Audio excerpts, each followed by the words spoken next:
Mr. Hubert. Yes, sir. Yeah, Dewan said just go ahead and get it started. Oh, I'm sorry. Okay.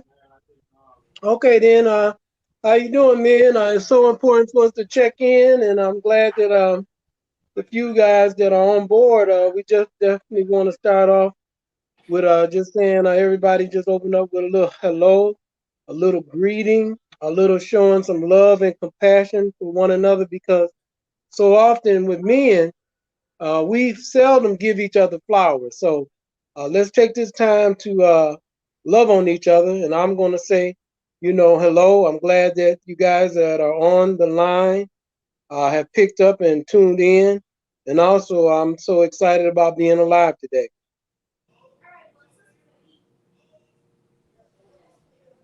Well, So hello now to you you not also. so now you talk, and then anybody else on talk too. We just Okay, greeting one another. That's all. gotcha. Hello to you and everyone else too. And I know everybody has busy days, and to be able to connect like this is a great thing. To be able to kind of gather together and come with one mind thought process. Hmm. Hmm. When you say that, um, like earlier today when we were at the school, one thing that I wanted the children, and I'm going to be mindful Monday about them actually going home and hugging a loved one and telling them that they love them.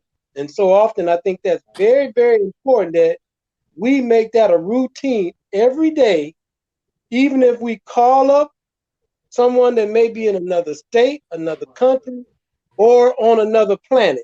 It would be good to say, hello, how you doing? Give yourself a hug and a kiss from me because that right there can really alter a person's day. So I think that's something that really want to be working with our young people to be engaged in making sure they go home and tell their parents, their uncles, their brothers, their cousins, give them a hug and say I love you. It don't cost you nothing. It's free. And so we have to kind of continue to kind of, love them in that kind of way and then love one another. We have to kind of do that ourselves to one another and also to our loved ones because so often, that is not something that we automatically do.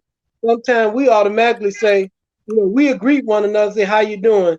And people say, man, it's rough out here, or the price of gas, or we go right into something negative as opposed to saying, something positive. So, that's kind of the mindset and kind of the temperature we want to start our conversation with.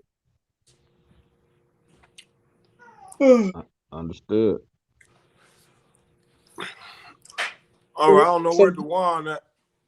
He's I'm in the I'm office. I'm He's in opening the up the office wine on doing another something else. call. All right. Yeah, you can yeah, we can go back and forth with how our day is and just work on some aspect about what are some areas we may need to work on as far as being men, being grandfathers and great grandfathers. Um I think today I think George, I think what did you think about today, George? What do you think about the young men? How do you think that today went?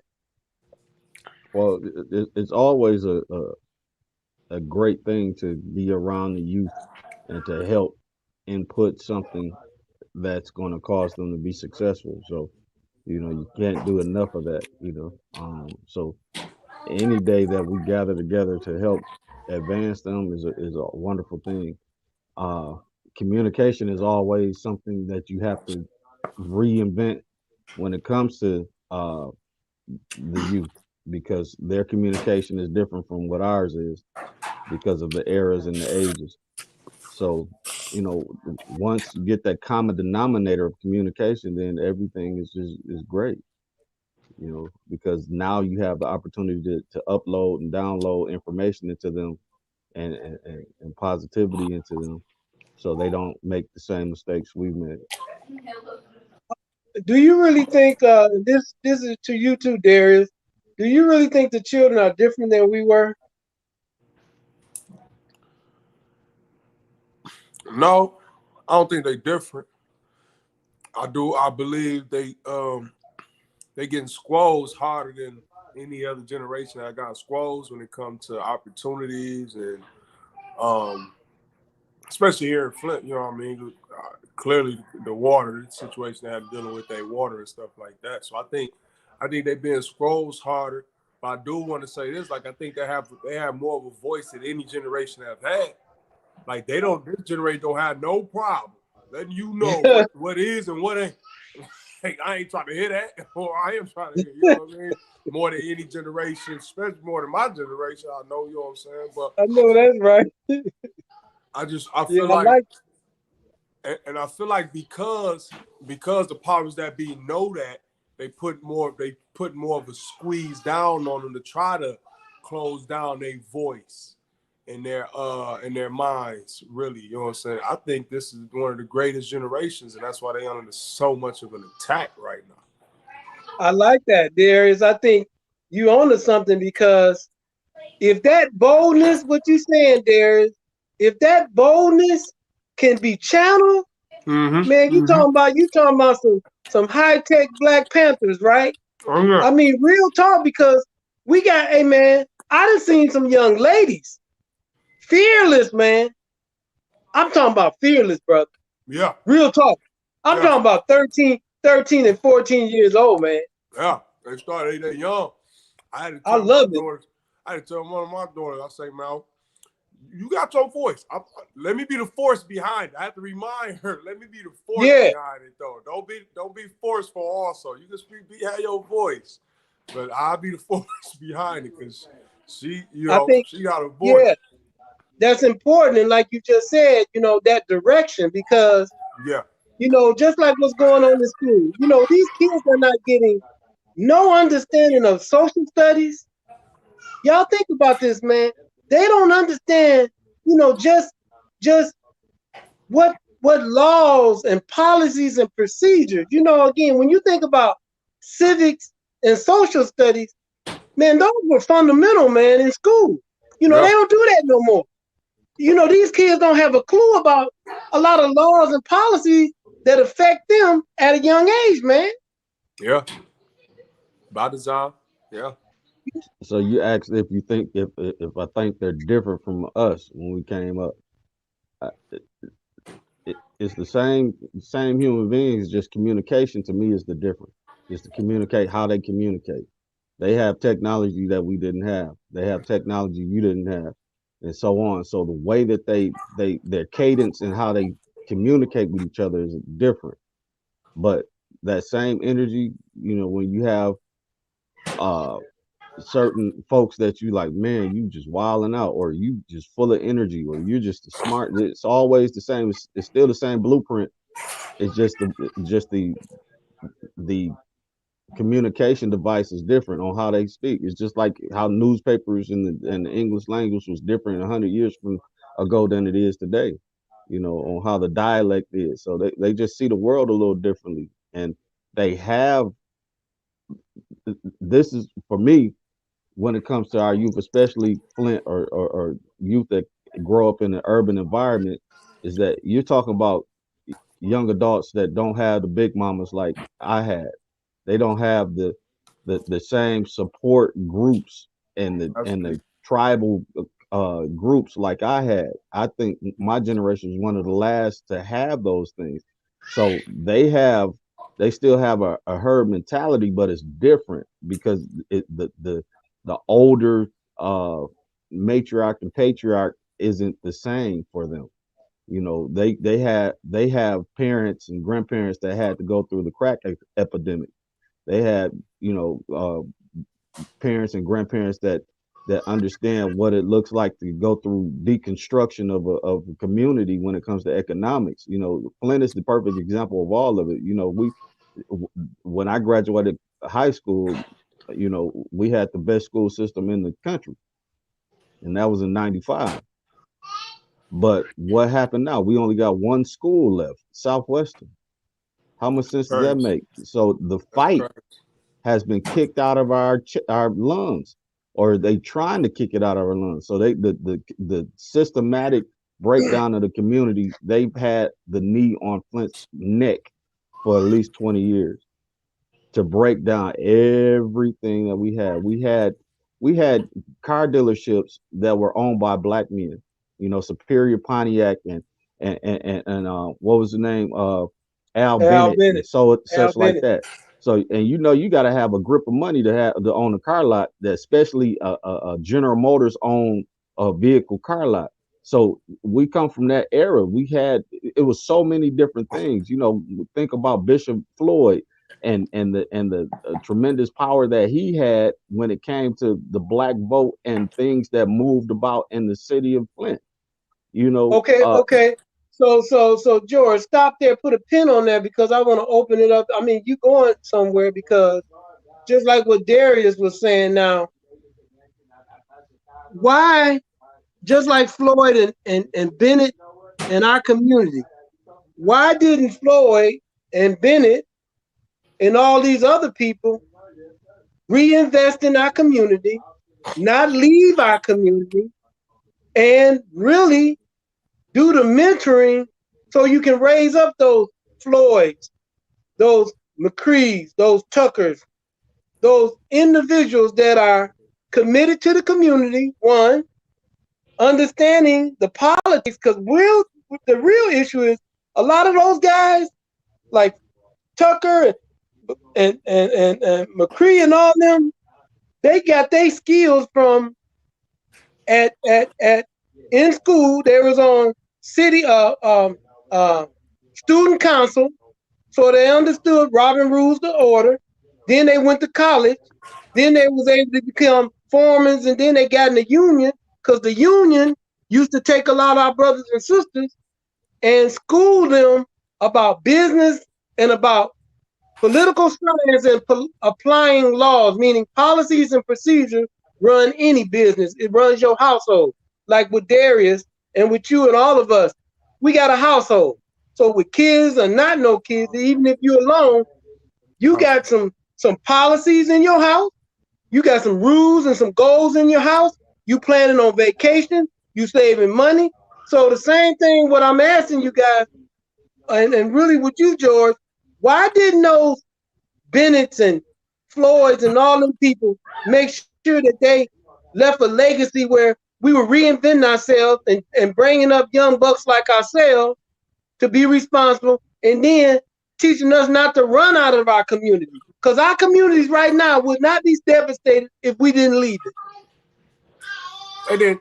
They didn't really care. I don't mean to interrupt, George, but I don't feel like they really even cared about the community.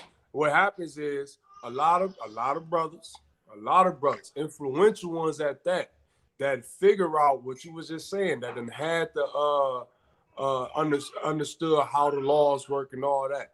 Once they can get to a position where they have some money, it ain't coming back in here because there's no heart really for the city. For the people, it's not really there. Their heart was in what they can do for themselves.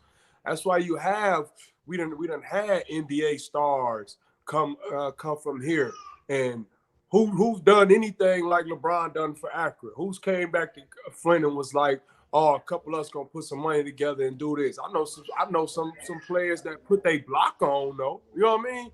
Put the bag in God's hand on the block. But it's like, what about, you got all these kids that ain't they dreams and aspirations. Like, you got kids that really can be something, but there's just no care. There's really no care for the community. Then you got guys that never return, like you were saying, Brother Rob. You got guys that leave, that grow up in Flint, make it, and never come back. Never come back. They ain't bringing a dollar back here. And they done got raised on some of these street corners and some of these blocks and looked after by some of these people and some of these businesses. They won't bring a dollar back to it. They ain't gonna lose no sweat over the fact that the north side is going down all the way down in the drain, and that the east side is right behind and places like that. They ain't losing no sweat over that at all. I think you're on point. And just like George was talking about Big Mama and Big Daddy and how we had those tribes, I think that's critical too, because, when you think about the fabric of a community or fabric of the family, just like both of you guys. I know both of you guys got people that y'all grew up with that are not biologically related to you, Yeah. but you think of them like a brother and sister, and you call them cuz because that's the relationship y'all had growing up, right? And it's that same thing about Big Mama and Big Papa because those were pillars in our community. Because Yeah. they could say something to me, and I'm gonna respect what they say. I'm gonna listen. I ain't gonna act a fool. I'm gonna stop what I'm doing and chill out, right? Because that's how what Big Mama and them Big Papa, that's what they represent. Because in many cases they may not even know us personally, but because they at that stature, and that's another thing we need to get back. I think people my age, really, really that them woke up and not crazy no more, just like you said about what the crack did intentionally to our community, just like what they did to drop a bomb on St. John when they put that expressway in there. They put that in there to destroy that tribe you was talking about, George. They broke the foundation of a village up because that was a real village over there, brother. Just like Floral Park on the south side, that was real village, brother. They dropped the expressway in there intentionally to destroy the unity of the black community. And what we got to do is peep from history, take those things from history, and reapply them, refashion them, reapply them, and repair our community. So to go off of what you asked earlier is why people haven't come back and why haven't they contributed. I believe that in my perspective of the whole thing is that I grew up in Flint, born and raised, drank the water, uh, grew up on the north side, first ward. My parents had a business called Grundy's Collision on Saginaw and Baltimore Street, right across I from Mount remember Calvary that. Baptist Church. So I I grew up remember it. there and I saw the world from a different perspective, from a business owner's perspective, and from a Kojic church perspective. So my viewpoint of it is the decline of the North End and the decline of Flint was all systematically constructed. It wasn't just a black thing. It was Oh no. a unity thing that because you got, for me, I look at it like Buick City was the most powerful corporation on the planet. Period. Point Yeah. blank. The local 599 was the most powerful gang on the in the universe. So You for right what about I that. understood, I'm a union person. I'm like this. I believe in unity. I believe in the things that may have been discord years ago. We come in unity once we understand each other's language. So uh when Buick City was destroyed, after they had it did all that investing in it, put all those fiber optic lines under the streets and under the infrastructure and all this stuff was supposed to be investing into the future for what was going on right this moment as we breathe, was destroyed within moments of negotiations and things like that and other things that were unbeknownst to us. But that was part of it because you got this whole universe itself, which is called Buick City, that it was its own city. It was its own uh, ecosystem. Then you have the crack epidemic that came through the 80s and 90s heavy, and it changed everybody's mentality. People that I know, folks today, that they look like they, the board of health. But when the 80s and 90s was going on, you was trying to figure out what day they was going to die because they didn't look well at all. But God has brought them through. The Creator has allowed them to keep going. It was a lot that happened. I'm When I was going to Holmes Middle School, I had a friend that was selling crack to our English teacher, Mm. just to give you an understanding on how much this thing destroyed community. So we had to hold on to a lot of things, and unity was the only thing that held us on. So going back to the point of why didn't people, so when you're going through this devastation and all you see is war and warfare and destruction, and you have a little bit of money or you have a little bit of standing and you have kids that you want to do well, You're gonna tell them go to where the water is flowing and the grass is green. I don't want you here. You leaving Kosovo right now. You leaving Ukraine. We're going somewhere else. You know, I'll stay here and fight, but you, my child, you going somewhere else. You get a few of those folks that's like, we all gonna live and ride and die here.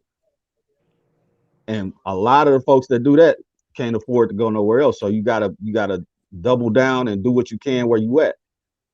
I seen my father's business go from good to standing to insurance companies, big name insurance companies talking dirty on his name and everything, and just because they didn't want people to come to the north side of Flint and they want to usurp his business other places, so on and such. You know, it just changed. The dynamics changed, and we know, and the government has admitted to putting that thing specifically crack into our community purposely, and it did a great job at better than what 475 did to the community, because 475 just relocated people. Drugs reprogram people's mindsets. So now, after you have two generations of that, and you have these young adults now, they like, look, y'all hypocrites.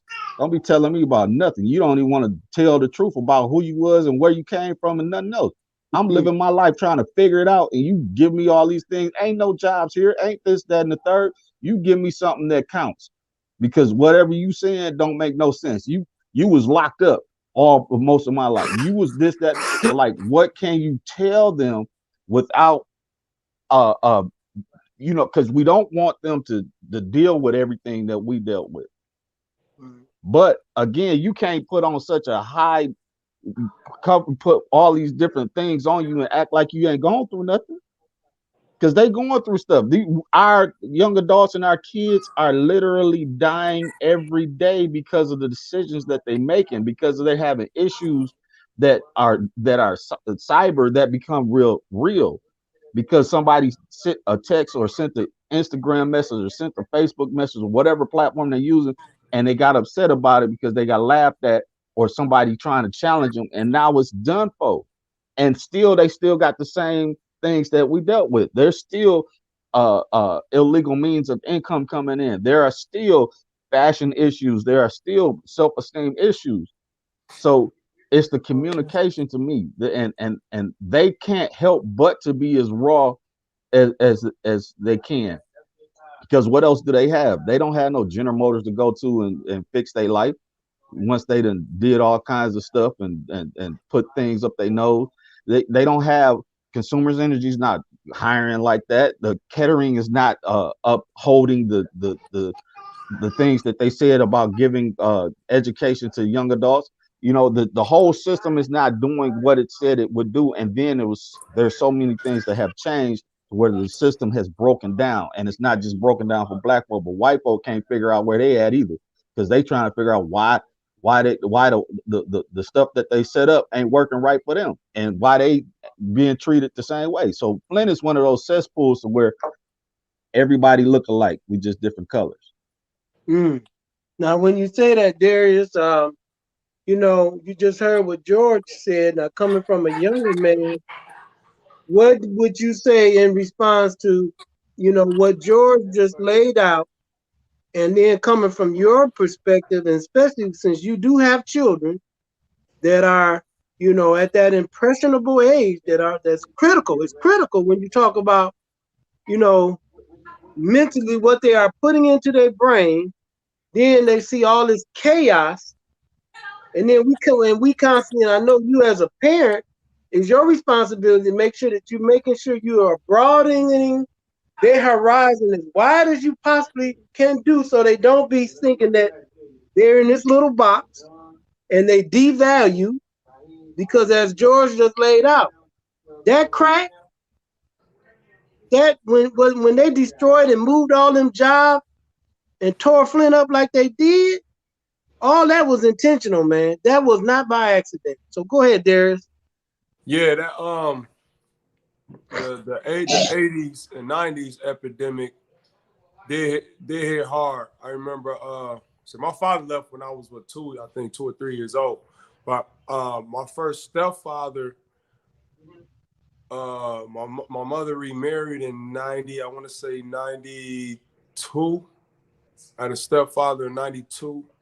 And he lasted every bit of like, he had just came home from prison.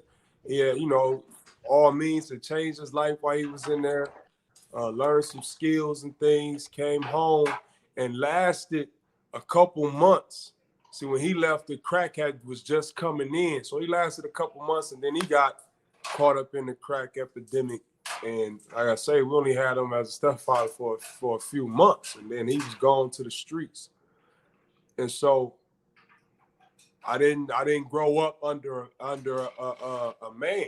It was just my mother and us. So I didn't get to have that. And then for my generation, I often tell people this. I say, man, I went to 5th grade. I went to Bunch Elementary School. My 5th grade class, all the boys in that class, either in prison now, been to prison, or dead. All the males that's in that class, I think 2 didn't do nothing. I got 2 friends that didn't have no issues, but didn't go to prison, but been a part of the system. And it ain't not one male child in that class that haven't been a part of the system, and a few of the females. And when I look back on that, I say that's part of another part of destruction as well, because what they did with the elders above me, like George was saying, brought in that crack epidemic to bring them down. But then Biden and Clinton brought in that mass incarceration to hit the next generation. You know what I mean? And now they got a new tool for the next generation, because they just want to keep crushing it. Just want to keep crushing, keeping down us from being fighters. Because if you remember, the sit-ins began with black college students. John Lewis and other college students, they were young black kids, men, boys and girls, that started those sit-ins. And so they got, for a long time, I guess the government just got to thinking, like, you know what, from now on, we going to start crushing the generation by generation to generation. We're going to keep bringing in something new to crush generation by generation. And like I was telling, and like you just said, George, if you in Flint, you said it good. It's not about color, because if you're in Flint, at this point, we're dealing with a class situation. Because I told some white people, I said, listen, if you in Flint and you poor, you black, just about. You know what I'm saying? You just about. You still got some privileges we don't have, but at the same time, you dealing with some things that we dealing with too. You drink, you got to deal with the water. You got to pay for water that you can't use. You know what I'm saying? You going through all the situations too. But these are the ones that they use to perpetrate they bidding though. You know what I'm saying? Like, it's always the whites around us that's screaming the racism and racist things and all that type of stuff. And it'd be shocking, like, well, you dealing with the same things I'm dealing with. You know what I mean? We should be moving. You should be moving with me right now. But I just feel like they always find something different with each generation. Now, And then when you look at our young brothers and sisters now, what they doing to us, and like you were saying, like the technology. See, we didn't have this technology. So now that they got this technology in such a way, so now what they can do is they can use they use this technology to break their minds. And for our men, they feminizing our men. See what they doing to our men, and for our young women, they teaching them to not even need a man. You don't need these. You don't need them. You don't need them. They ain't no good. We're gonna feminize. You know what I'm saying? Then you got the young men that these our little brothers look up to, wearing dresses, wearing purses, scared to speak out on the behalf of themselves and other brothers. You know what I mean? So they teaching them how to be cowards and punks and all that type of stuff, man. And it's rough. And for us, we have to show love. So going off of what you're saying, to me, it's a double entendre on the demasculation. So to me, that's part of, in that community, is what gives them, emboldens them, because what else you gonna take from them? So now you didn't took this away from me, and I didn't realize you took it from me. So what are you gonna say to me that now I can't speak up about? I'm gonna say whatever I need to say, however it is. So the thing is, the information that's input into people, once they have the freedom to feel and be abstract to everything. Like you can point your finger at me and call me this, that, and the third, and say that I'm this. But guess what? I have a freedom that you don't have, so I'm not going to let you take that from. The thing is, now you have to input certain information so they can build upon that and understand and know who they really are, and they can make those decisions. Because like for me, I was 27 years old before I realized that I wasn't going to get killed out in the streets. I was, running around here like, and I'm not a thug or a street dude, but I've always been associated with, and I'm relating those two things, saying that there's a certain point when you get certain information, you wake up. It's like, it's a magic trick. It's like, you mean I could have known this when I was 18? You mean Okay, this? okay, George, when you say that, okay, and I want to circle back because I want to see how both you guys look at this. So just like you said about the 80s and 90s and the intentionality of what took place with that evil Clinton and Biden and them, and then supported by every president since, because if you look at in 1970, the United States spent $200 million a year on prison in 1970. Today in 2022, it's over $300 billion. So if you look at that, if you look at those numbers, which it has become a business, but I really want to see what you guys think about this. This could be a kilo of cocaine right here. This is a kilo of cocaine, and this is my 9mm or AK-47, what I gotta protect my dope. Now this dope, kilo, 2.5 grams, or 2.5 pounds, it could sit on this table, it could sit on this bed, and this gun could sit on this bed for 100 years and not be touched. Why do you think we indulged in crack and cocaine? At that time, why do you think our people chose? Because it was a choice now. Right. Where was I thinking that we chose to use a substance and then back it up with protecting it by killing, stealing, destroying? Because if I'm selling dope, I got to protect you from coming to take the dope from me. So, and then I'm the bag man, or I'm the man with the money. So everybody else jealous of me, they out to get me because I'm bling, bling, blinging. So why do you think we as a people now, not about any other ethnicity, but why do you think we chose to allow crack, cocaine to devastate our community? I'm a utter some of the words. I watched Dr. Umar Johnson. I watch him a lot, and there was something he said about that. And what he said was, he said, if you go back, remember, and I think now y'all probably know when y'all was going to high school. By the time I got to high school, what I'm finna say was gone. I had it up until 6th grade. That was the last time I seen wood shop. So you used to have like wood shop, home ec. You had these skills that they was teaching us, that they would teach the young, and it was in public schools too. So you had these young black kids that was learning skills that was going to be able to put you in a position to be able to take care of family. Because you look back in the 70s and the 80s, before the shops and stuff left, like black people could really live good lives. A man could make a good enough living to take care of his household. The white didn't have to work because he was making good money. So he took care of the household, he took care of his business. Now, when they stripped us of trades and all that type of stuff and these skills with our hands, and they got it, and they used the thing about saying, now you got to go to college.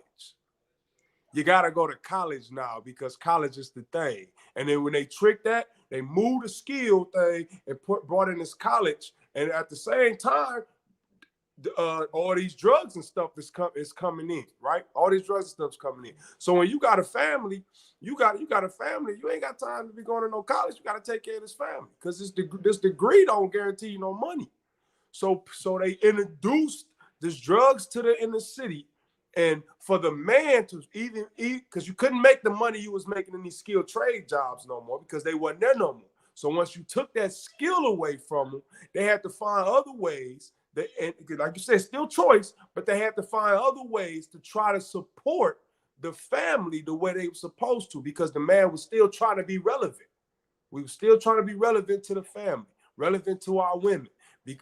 Like I said at first, when you got them trades, that's what I buckled down and learned the skill trade. Because when you got them trades, you can when you skilled, I always tell people, you got a skill, people gonna pay you for that skill. But when you don't have a skill, you just trying to work and you just working dead end jobs.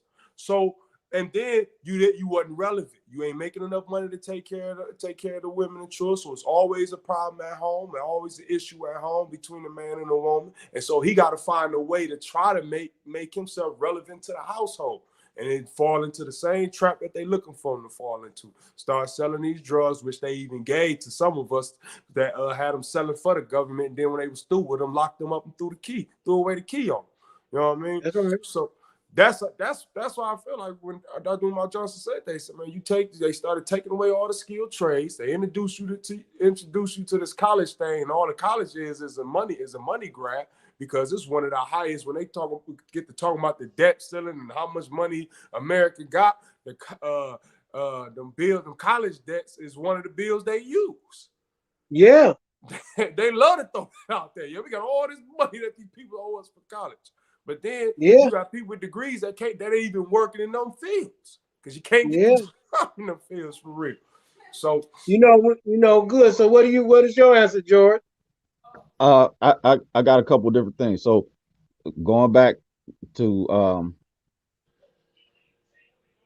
the prison industrial complex, complex is a system, is a program.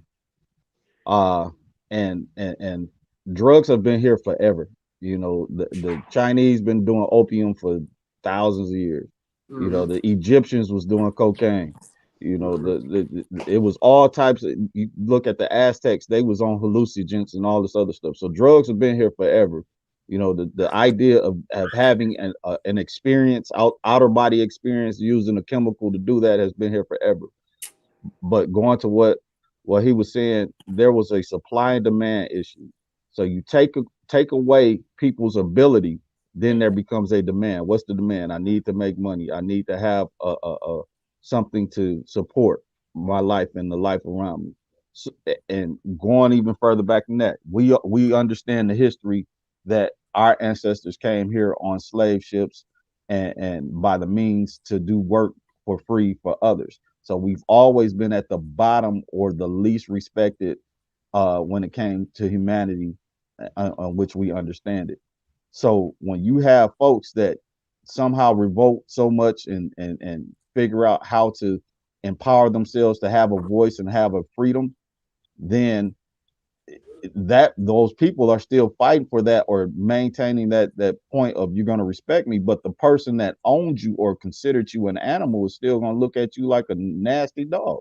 There's some people, which I believe when President Obama was in office, that looked at him like, this Negro is not going to get nothing passed by me because this dog don't even supposed to be in office. I believe some people actually thought that because of their mentality based on slavery, based on what their ancestors taught them. So when you fast forward that and you look at what eugenics wanted to do, when you look at what Sanger wanted to do, when you look at all these different, what even the Masonic order, when they were dealing with medicine on black slaves, they were opening these folks up while they was alive just to experiment on them, to see how the body worked, to see how the function of human beings work. Because they're not really human beings, they're subpar, they're 1/5 of human.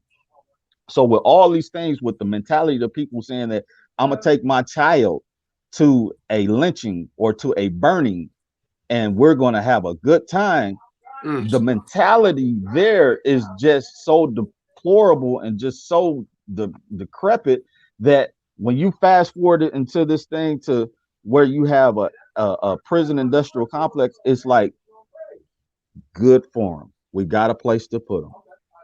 Okay. Yeah, you and you look at the numbers. So it's supposed to be like 35, 40 million of us here, 15%, however.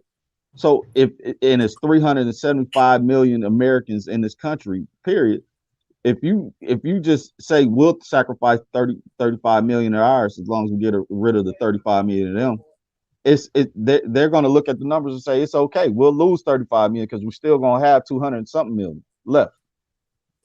So I believe we have to understand that we are the group in this country and in most of the world as African Americans at that title that are throwaways.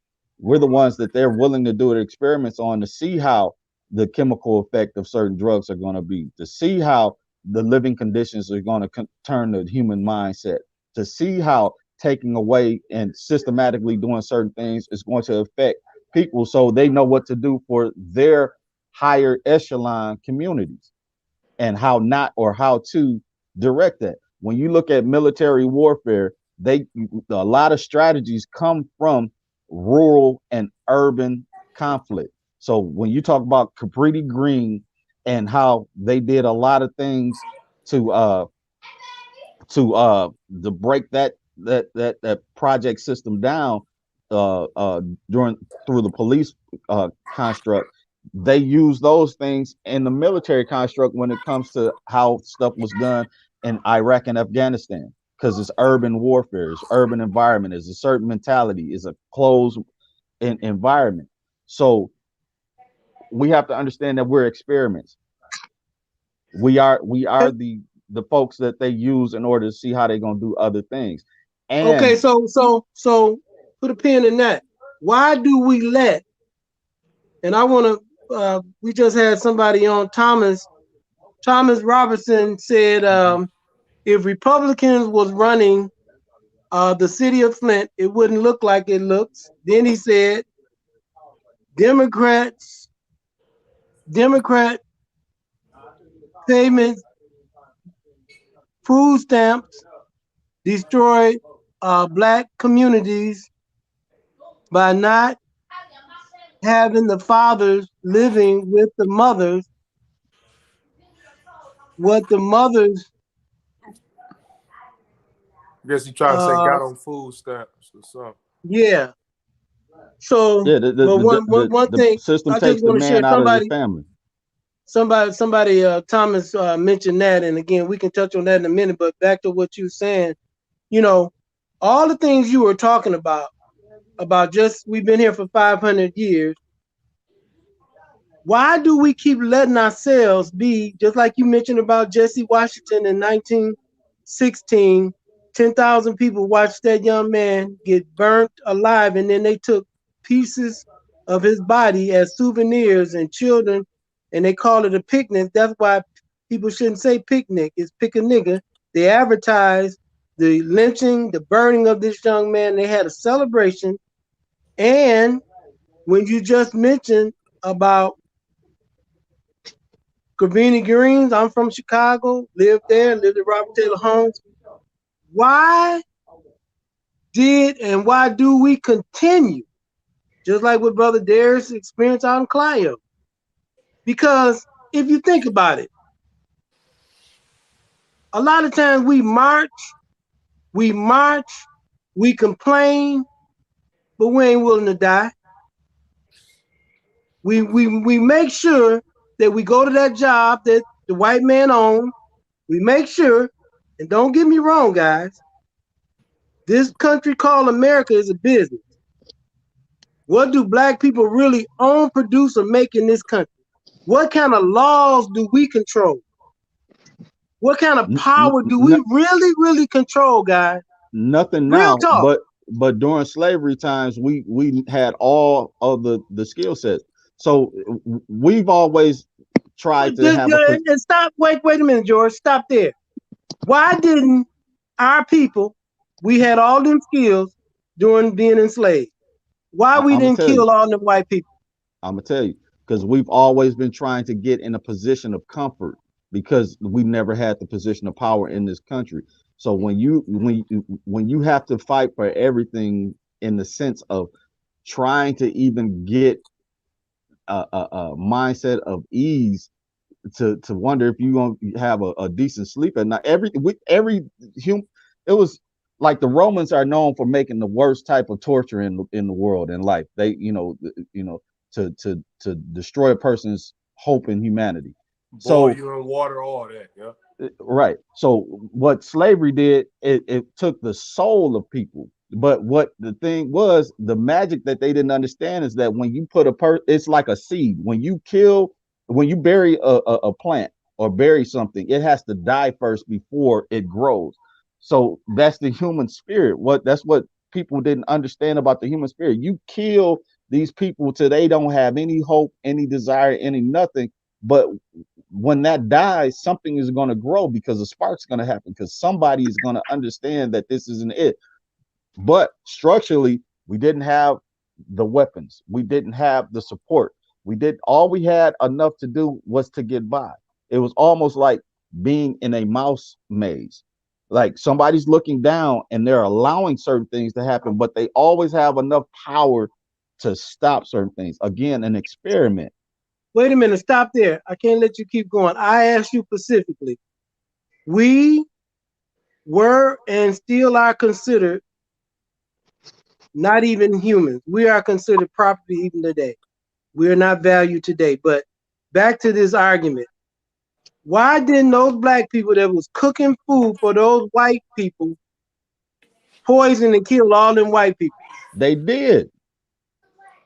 They was grinding up all glass as fine as they could. They was putting rat poison in it. There was many stories of people that was doing that. But collectively, we didn't have that collective mind state. Now what we have is that all of the things that we dealt with have, and the technology has caught up. So all we need to do is continue to do what we're doing right here, this unity and understanding, and put a movement on it. Where do we want to go with it? What do we want? We have to position ourselves for power now because we have everything that everybody else has. So that the technology is a equalizer. You can't tell me that I can't because I can say, "Hey Google, blah blah blah." Right. Right. But Now, you can't. with But you can't say, "Hey Google," if you don't have Google access. With many of these underprivileged and poor communities do not have access. Number one. Then let me say this to you also, because I can't let you get by with this one. You said that there were a few that did do some things like Nat Turner, but you said, which was really poignant, collectively. If you think about the collectiveness and the communal of us, even when you think back in the 14th century, when those Portuguese boats came upon West Africa, Mali and all them, the first thing they should have done, and they didn't, was not to let them white people on their lands. Now you think about it, because if history would totally be rewritten differently, because as someone mentioned about the Romans' torture, there has never been the worst torture on the planet Earth than chattel slavery that black people have experienced for 500 years in America. There have always been certain types of slavery in the world, but never in the history of mankind, and even our ancestors on the African continent, never tortured and destroyed and broke up families and killed families and used baby for gator bait. I mean, literally, use children, babies, right just like Darius' little baby. Take Darius' little baby and put him in the swamp to churn the for water as for chum. alligator, to Yeah, kill an alligator, right? Now, right. no, we never thought of we don't think like that. So my That's point that I'm only making to So you so let guys, so that's let that me key. wait, let me let me take make what you're my point. saying. Yeah. Back to what you said about unity. that thing about unity, we cannot glaze over that because that's our problem. We are not unified. But That's key. we were at one point in time. And Damn. I'm gonna be quick. Oh, So go ahead. again, look at the reflection of Flint. They destroyed Flint because of the unity, unions, and everything that black folk were pushing because we had the money and ability to do it. Okay. The second thing is that we are perpetuating the same psychological mind state of what slavery did through all of the sports that we watch. The owners are the masters, and everybody else is pushed around and sold and auctioned off, and that mentality stays. So it's only a unity mentality for Right. the masters, for the owners, for those that, and everybody else is under echelon. So we perpetuate that construct and that psychology. The other part is that if it's written down on paper, regardless of who's racist and who's trying to stop stuff from happening, if it's on the paper and it's a federal mandate, then we have access to go and get it. So with the technology thing, there are federal mandates that have to be done in order to put technology into underserved communities. You just have to have the people that know how to write the paperwork and know and have the fiduciaries that are not going to hold the money or put them in other communities that don't need as much help. And I'm gonna stop here, but this is my issue with this country, my country, and I'm a United States Marine veteran, 100% service connected disabled. I have a lot of brothers that are white and other cultures. My thing is that the ignorance of them not understanding that a tide rises all boats, a high tide rises all boats. So if they find a way to get rid of us, then it's doomsday for them. They'll never recover from getting rid of us. But if they allow or get out the way and allow us to maximize our abilities and capabilities by not being so racist, then it's going to increase everything around them and us. Look, they had to rob us during the 80s and 90s in order to push these wars. They robbed all the dope dealers in order to fund wars. Wow. I'm gonna pig you off. This conversation, me and shout out to brother Rodney. I see he tagged in. Me and Rodney was kind of saying what you was just saying, brother Roberts, about all the savagery that was done to us. And one of the reasons I think we never just came together as a unit to just go back at them was because we didn't have it in us to be that as savage as they were. It's just we weren't created to be that savage. Like you were just saying, brother Robbs, you can't name a time. And I tell my white friends this: you can't name a time in history where you can find black people going to some other race, ethnicity, or whatever, and doing anything even remotely close to the type of things that the Caucasian race did to us. Having sex with the men in front of their kids to dehumanize them, to make them not look at the man like he was a superhero no more. You know, you do these type of things to break mentally, you know. And I try to remind people, yes, black people are God's chosen people. We are supposed to be in charge. We supposed to be in charge because of the fact that we was given that right as God chosen people to usher in God to the rest of the world, to usher that relationship in. So we were supposed to be in charge. So if you look at the black communities that thrive on their own, when you look at all of the communities that was on their own, Rosewood, Colfax, Wilmington, North Carolina, Atlanta in 1903. When you look at these communities, you realize, like, man, when black people is in rulership, we thrive. We thrive. See, but the white folks, they don't want. They got a thing still in government that say the Negro would never be in rule. That's why I always tell people, like, voting is a big thing, voting is a good thing, but we ain't gonna never get nowhere. We ain't gonna never get where we need to get our vote. Our vote. I say I've been here since, like they do not want to let the Negro have rulership. But if muted, Mr. Robinson, our Caucasian counterparts will come to their senses and understand, like, boom, if we gave this country to these black folks, this country would thrive. We would thrive because we did it with little communities. Little communities thrive. They gave it to us. We took it to all the level. So they saw what we did. They wanted it, so they went in and took it by force. Went in and took it by force. And I piggyback over what George was saying. Another one of our reasons was we never was able to protect ourselves.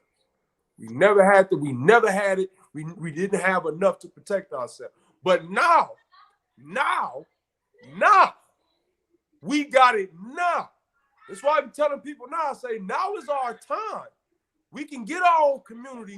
The only difference now than any other time that we had our own community, now we can protect it. We're in a position now where we can actually protect it. And we got soldiers. I mean, we got the soldiers. We just got to get their minds in the right spot. But we got the soldiers. You feel me? We got them. We got all of them. You know, we just got to get them in the right spot. Brother Robinson ought to get that love. But that's it. That's it. We got them now. Can I get one too? Can I get one too? That's right. No, I just messing with you. Black love. We love you, Brother Robinson. We love you. Come on, baby. Come on. Come on. I think y'all speaking gospel here, man. My apologies. I was on the back end, but I was listening. Yeah. Y'all was definitely talking gospel on this. George had touched on a big factor about the fact. One of the things was on why we couldn't move like we needed to move back then, because we just didn't have the means to protect ourselves. We really did. Like the white folks had the guns and stuff. We couldn't get them. We couldn't bear the guns. We couldn't bear arms like that. Few of us had them, but we couldn't bear arms like that. You know, we just couldn't do it. Mm-hmm. But when you look at now, it's so precision. You go get you a gun. You can protect yourself and your home and your household physically. Not only thing is getting everybody to buy in, which was another issue even back then.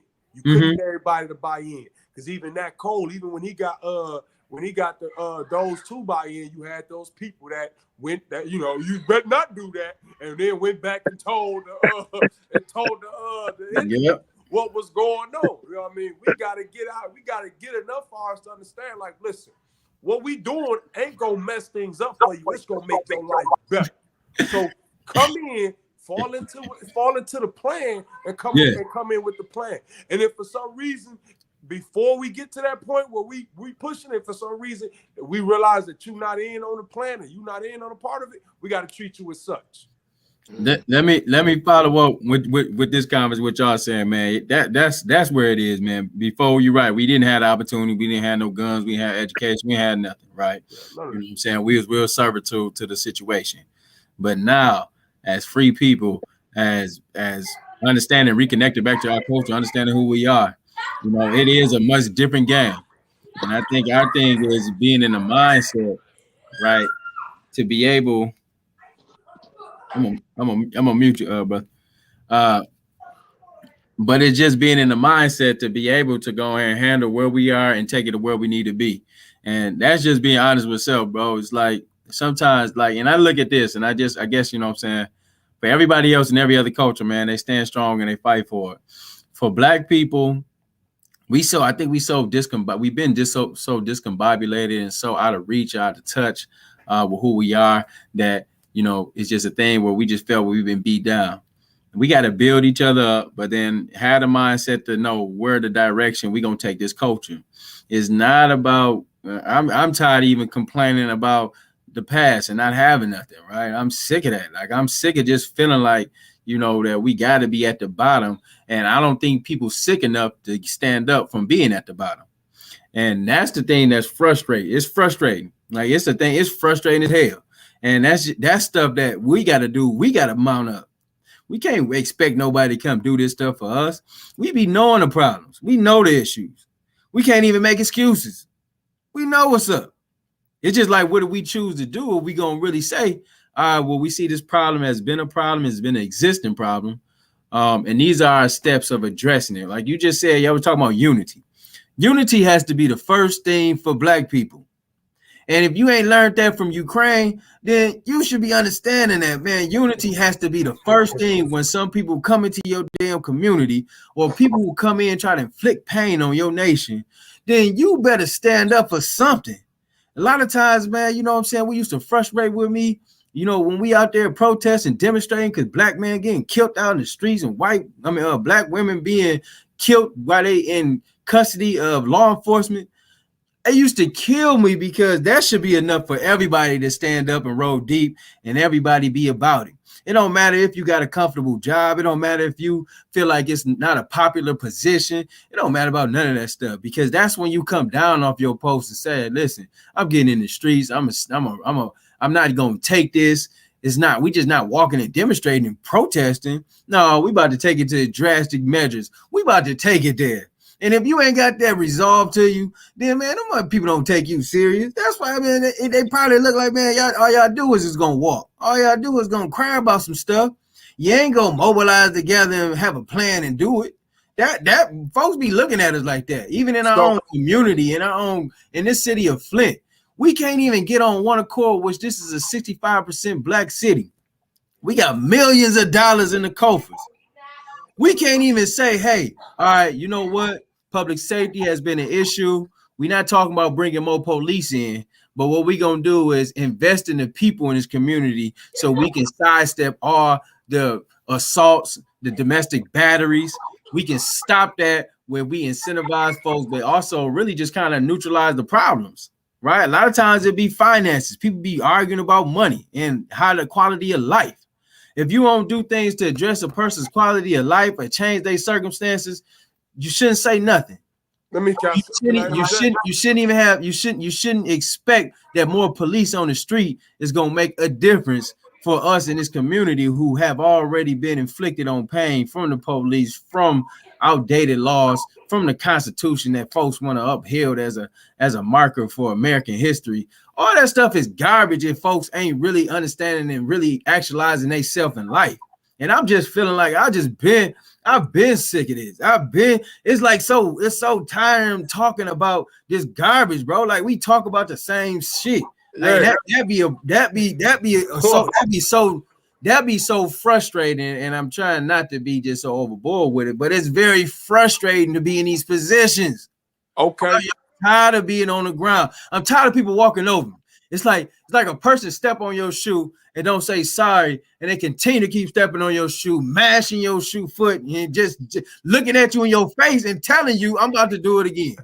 And then people standing around you see it. You're so modest about it. You don't want to say, hey, nothing. You don't want to speak up because you've been so bamboozled by Christianity. You've been bamboozled. And I know, and I'm not trying to take it in folks' different religion stuff, but you've been bamboozled on so many different levels that you don't even have it in you to step to these people who've been oppressing you, who've oppressed your ancestors, who've colonized your home state.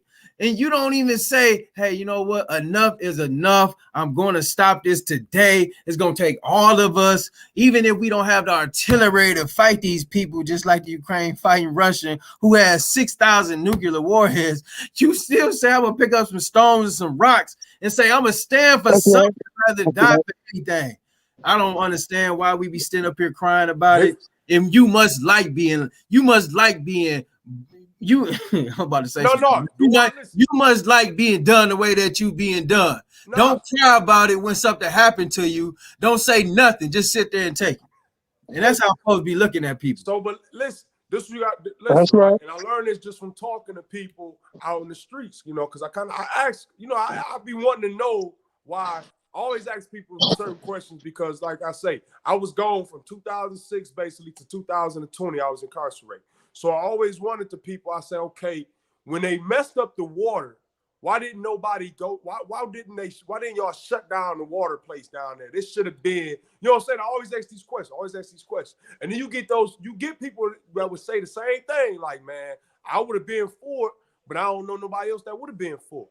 The next person might come, I'd have been for that, but I don't know nobody else would have been for it. I would have been for it, but I don't know nobody else would have been for it. And it go back to unity. And the reason why they don't know whoever else would have been for it is because we not being active in the community, right?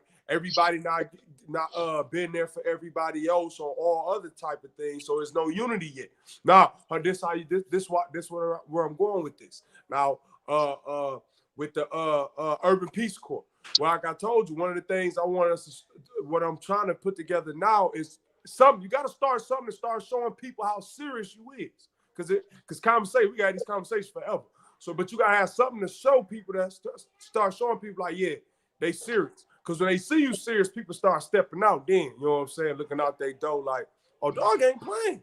Dog ain't playing. Dog on the type of time I want to be on, but I ain't think nobody else was on it. So then somebody else will come out and start coming out. So like to get the unity going, you know what I tell you? I said we're gonna start these block cleanups. We're gonna start these block cleanups as it warm up. We're gonna start doing these block cleanups. And the goal is to get as many people as we can get involved in Flint, so that way we can be covering like 10, 15 blocks in a couple of hours on a day. You know what I mean? We do another 10 to 15 next week and so forth. But you start doing little block cleanups. And in between time while you're doing block cleanups, because imagine you cleaning up somebody's yard, you ain't charged them for it. You just doing their yard for them. They in there chilling. You cleaning up that stuff for them. They come out, man, what you doing? You know, first people gonna want to know what you need. Man, what you doing? What you doing?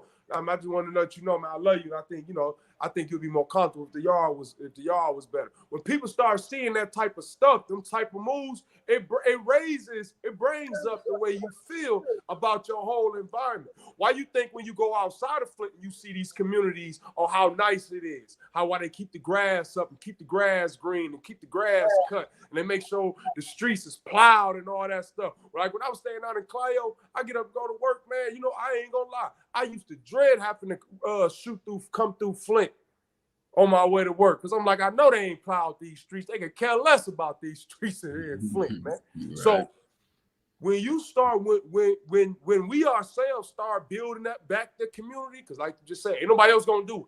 We see that. We've been waiting on, we've been voting people in, have been saying what they gonna do for the community, they're gonna bring this back and bring that back. Nothing.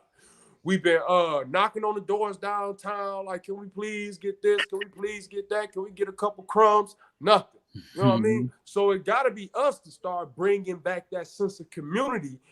And that right there raise the unity. But we got to get into them back, you know what I'm saying, back into them streets. Like we've been doing, but we just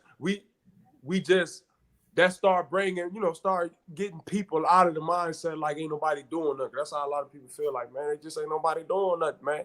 And even though they say, like I just found out, it's 59 groups. How's it 59 groups in Flint?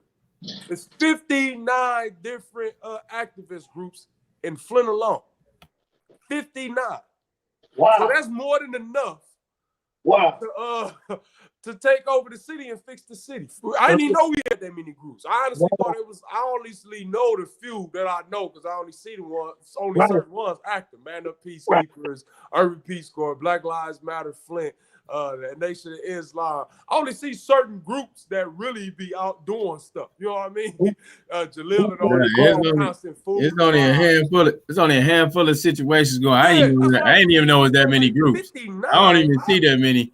I don't even see that many groups going out here doing that type of work. How is it 59 groups? If it's really 59, and if they say it's really 59 groups, then we got to make it our goal to get in contact with every single one of them, and everybody, and try to get everybody on the same page, man, and just get on board. That's right. 59 groups. It's more than one person in each group. So that's more than enough people right there.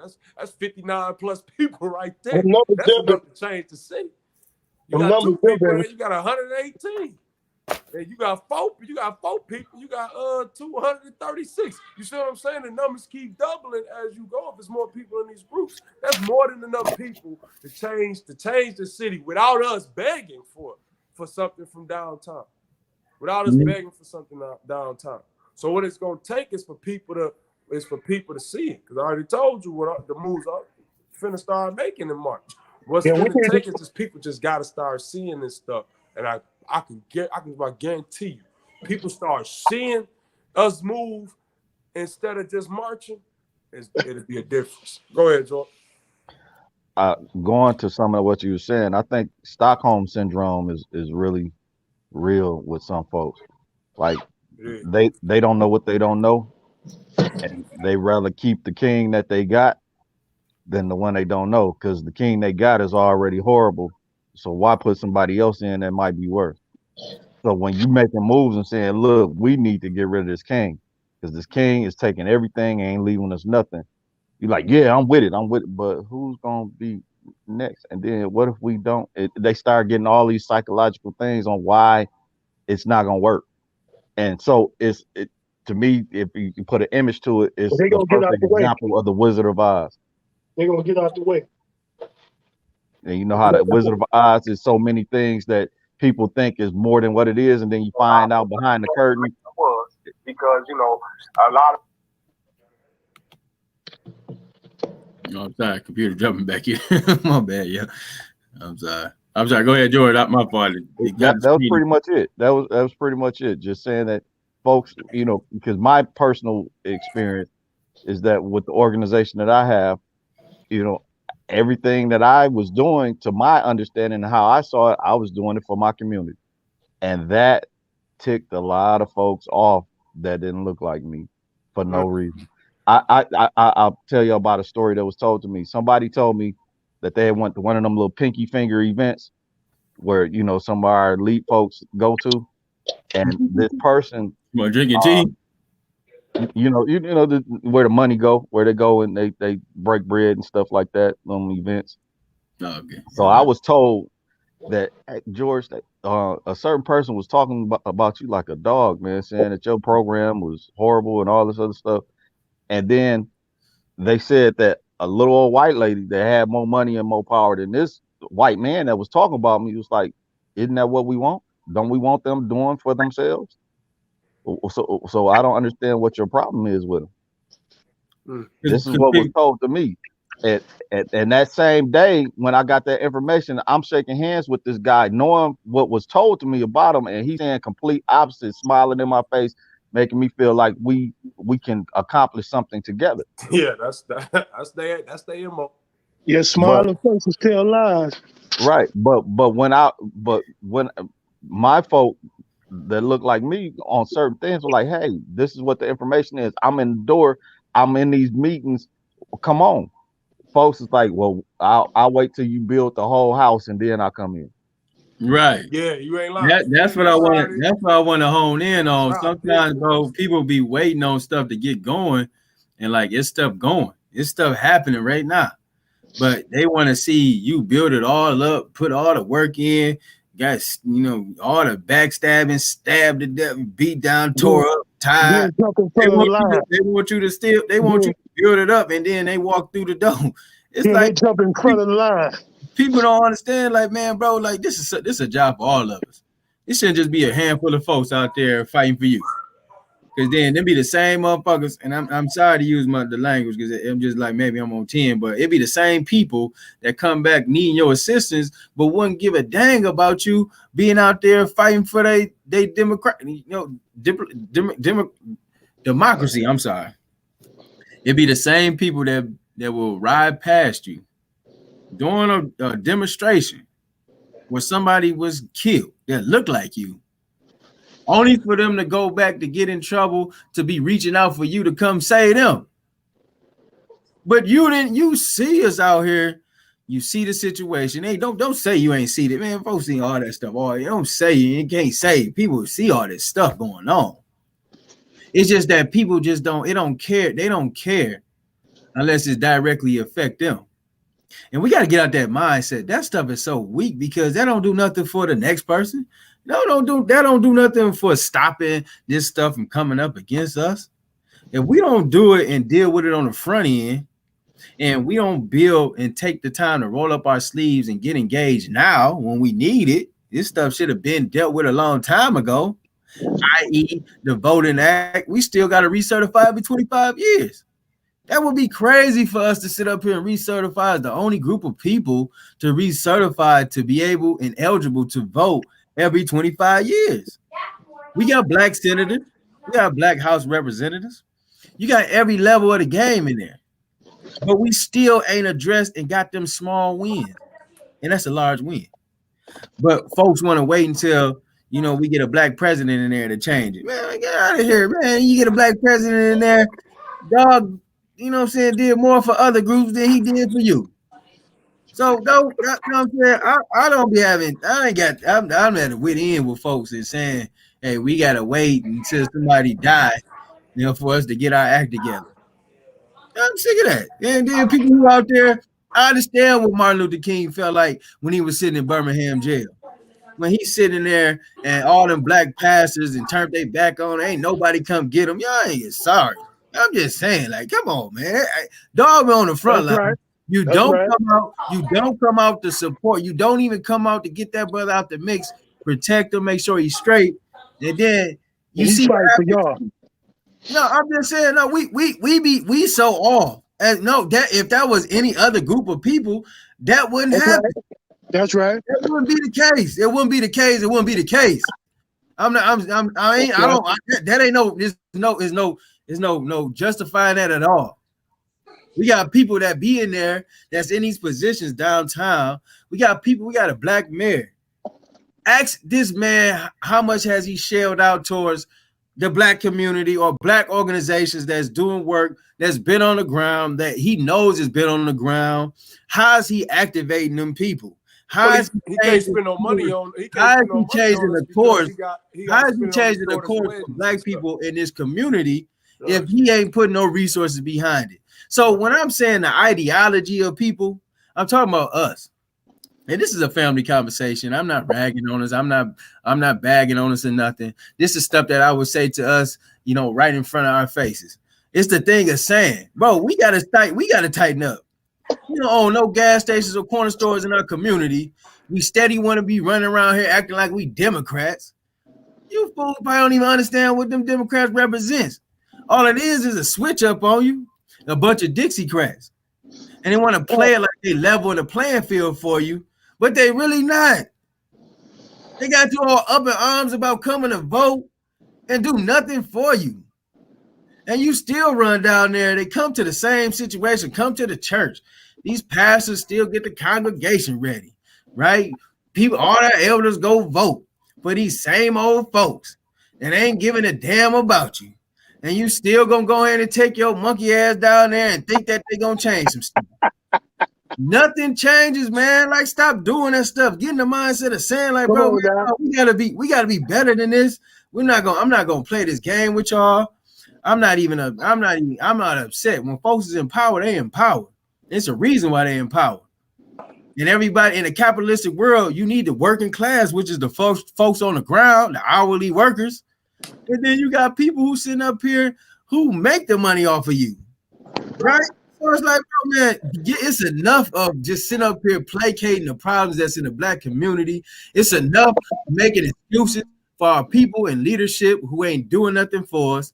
It's enough for sitting up here trying to uphold a nation of people who sometimes don't even want you to uphold them. It's time out for that. We're gonna get to the point where we just gonna be living individually.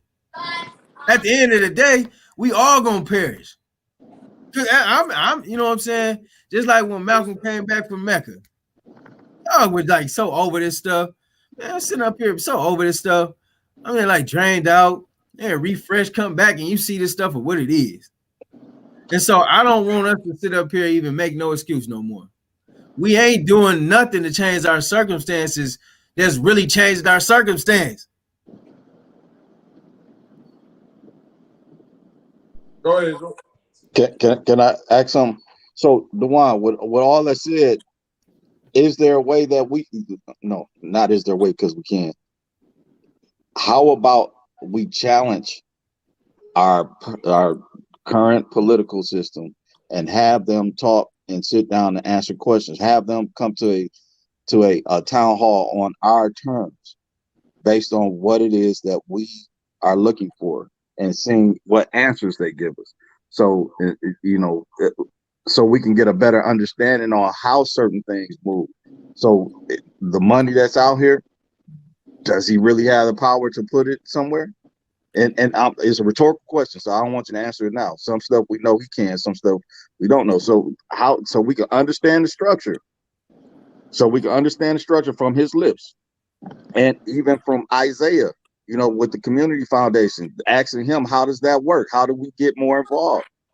and so on and so forth. Many people that have positions, what is it that we need to do in order to get in line for them to do what it is that we say we feel they're not doing? Yeah. How would that look? That's good. That's good. That's good diplomacy. I give you that. I say, yeah, we should definitely sit them folks down, have a real conversation with them again, and say, hey, listen, man, what can we do to really make a real change and a difference here in our community? Because we want our babies to have a future.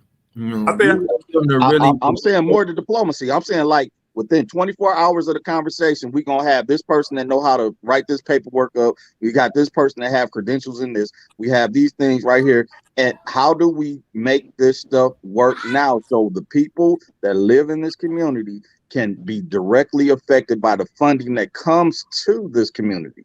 We are the county seat. We're the county chair. All money, all things come to Flint, and then it gets pushed abroad.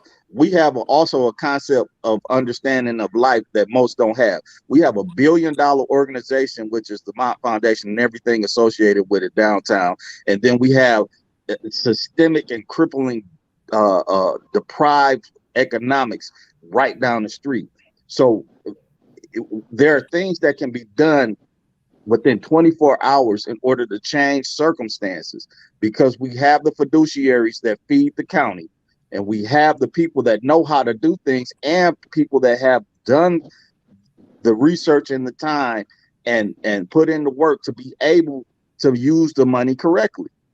So how we need to, I believe we need to get conversations that are going to lead to progress instead of more conversations. Like, hey, so there's $100,000 available, or there's $2 million available. We have a plan. And if we don't, we can have a plan within 24 hours to do it. And then we already have our own fiduciaries that haven't messed up money that can get it done. What it is, well, for one, everyone, I don't know if we have anybody in office or in council right now that care enough to even have those conversations. That's I'm gonna say that now with who we dealing with council now. And because of that, I was deterred on doing any more voting when it came to council, anything going on. But I'm gonna say this, because Jonell Allen Bay at the Nation Outside program that I attended, he made a point that kind of made me think like, man, that might actually work that way, and I would vote if we did it this way. And what he was saying was, no more politicians. We don't vote. We're not looking to put. We shouldn't be looking to put no more politicians in them seats. Because when you put a politician up there, they going up there to play them political games and play with the money, and they can be bought and all that crazy stuff. So what we really need, if we want to talk about being able to change things at a city council and that aspect, or how to get money back to the community, what's really gonna have to happen is the community gonna have to have somebody that we know is for the community. We already know they heart for the community because they've been in the community, moving for the community, doing. We already got him. He's DeWan Robinson. We on the line with him. So look, now what? Now what's next? Here go my point. What's next? This is my point I'm finna say, right? So say you got a DeWan Robinson, everybody decide like, look, the whole community, like, we finna stand behind him. And for DeWan, what he would do is, whenever something is going on, he don't make his discussion with the council. He come back, hold his own meeting with the community. Be like, this was on the table, this was going on, this was available. How y'all want to deal with it? And then DeWan, like, so our next council meeting, I need half of the community to come out and be up there, because we finna debo them and make them do this for us. You see what I'm saying? That's what we need. That's the only way we're gonna get changed that way. That's what I think. That's the change that barring us just going downtown and starting knocking heads off and stuff like that. That's the only other way I can see us really seeing any type of change. If we putting somebody in there that's in the city, in the community, like you said, like DeWan, in the community, we know gonna fight for the community, and then the community get behind that person and be like, look. And that person just coming back with all the information to the community. Like, look, this was on the table. This was going on. This was available. This is what they fighting for. This is what they fighting against. You know what I'm saying? So I need y'all for this. I need y'all to make this move. I need y'all to make that move. And the whole community come together and be a force. And he had a voice, and the community should be the force behind his voice. That's the only way we're going to get change up in council. Because right now we having them talking. Well, I'm saying go around them and go straight to the neck of where the money is, because the council doesn't necessarily, there's certain things that they don't have their hands in, and then in my opinion, they make decisions based on whoever is greasing the wheels the most when it comes to who's investing in the community the most. And we all know that there are only a few that have the ability to continually invest in Flint. Right. So as far as me, I feel like the community, I'm with you. We have a figurehead, but we also have a system to where, okay, you want to try to knock the wine down, it's 10, 15, 100. We're a unit. It's not going to happen. I don't care what you say. He can have 4 flat tires going backwards down the street. We're not going to turn him out.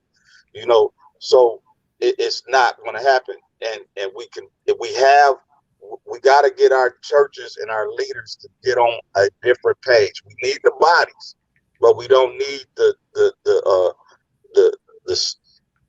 subtle plays that some of them make when it talks about making deals, because they don't make deals based on good business. They make it on their business. Mm-hmm. Mm-hmm. So good business is the business that's going to give this city the future that everybody talks about it having.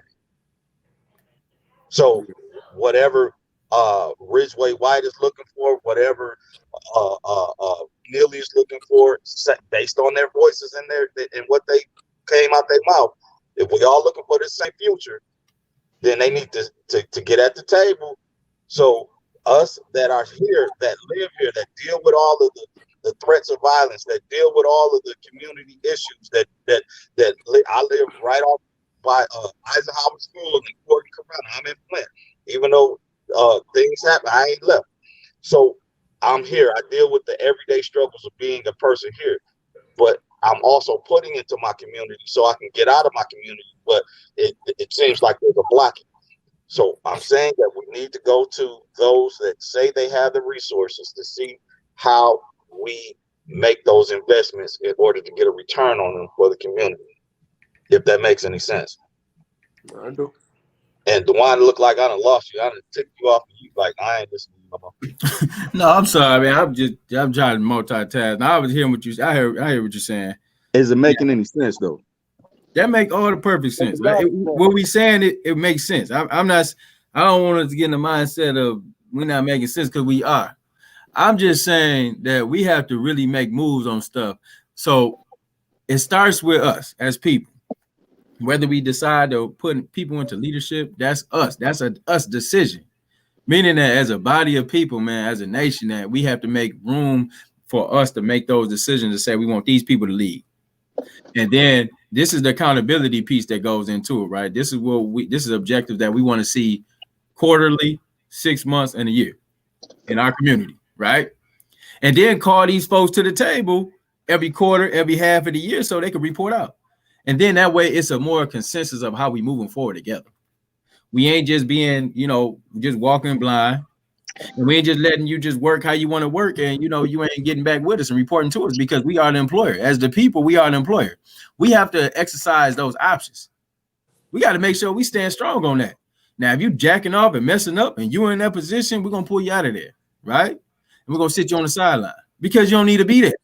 And then we need to drop squad you so you understand what the heck been going on, why you missing the mark. You ain't just leaving them out there to dry, but you're building with them. That's where we got to be as people. That's where I see us as this community. That's where we got to have a real secure plan. We ain't going off that master plan that's developed by the Mots. We ain't going off of that. That's y'all plan. And we ain't buying into that anyway. The fact of the matter is, we got to have a community initiative for a plan that we want to decide where it's public safety, entrepreneurship, how we buying up, taking adverse possession for these properties, reinvest in our neighborhoods, get downtown, reinvesting into the north side, the east side, the south side too, right? How are we saying, and what guide are we working from? So the one for all this that you're saying, or we just moving aimlessly out here. For what you're saying, what kind of money needs to be put at the table for these things to happen? Is it 5 million? Is it 10 million? What needs to happen in order for us to be able to collectively start on this process to getting where we see a better Flint from our perspective? I think I'm gonna just say this. I'm gonna interject this because I gotta go in a minute. So what I was saying was, it don't matter how much money we conjure up between a group of people, if we can't get the mass of Flint to buy in to what we trying to do, if we can't get the mindsets, we can't get them to buy in, then we just gonna be another one of the groups of black men that made some moves. And didn't nothing much come from it because we didn't have the whole community riding with it. Because anything we do, if we do anything, we start to begin to be successful apart from the white folks. They're gonna attack it. They're gonna bring all the force they got. And if we don't have our community behind us, then we don't even really have a stance in that. And so I'll say only one way to get the community. What people do when it's time for when they running for some type of seat, when they running for some type of position, they go out into the community and they start mingling with the community folk and get the community to buy in to what they talking about. So instead, we kind of do that. We kind of do our bidding that way, not lying to them like politicians did, but actually, like I say, actually showing up in the communities. We have to find ways to start. Everybody got ideas. They're all great ideas. All I'm saying is one of my ideas, the first idea that I think would be beneficial, like I say, would be to start showing the community that we care by something as simple as just cleaning up the community first. At the same time, while we're cleaning up the community, we start doing stuff for the community. Older women, they need our elders, women and men. They need groceries from the grocery store. We line up people that can make them runs for them.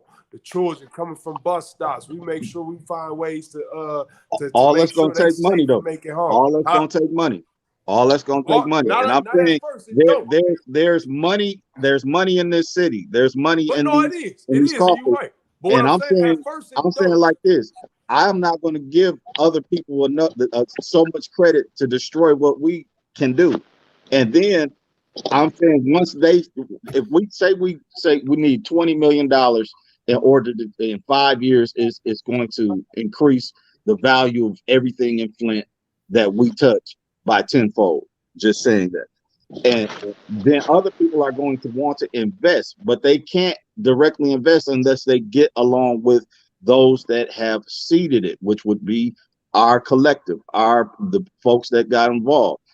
Instead of us scattering the things that we've done, and then not anybody can come and take over. My thing is trying to find a binding agent, because the people, regardless of how much we like or dislike folk, they've been living here just as long as we have.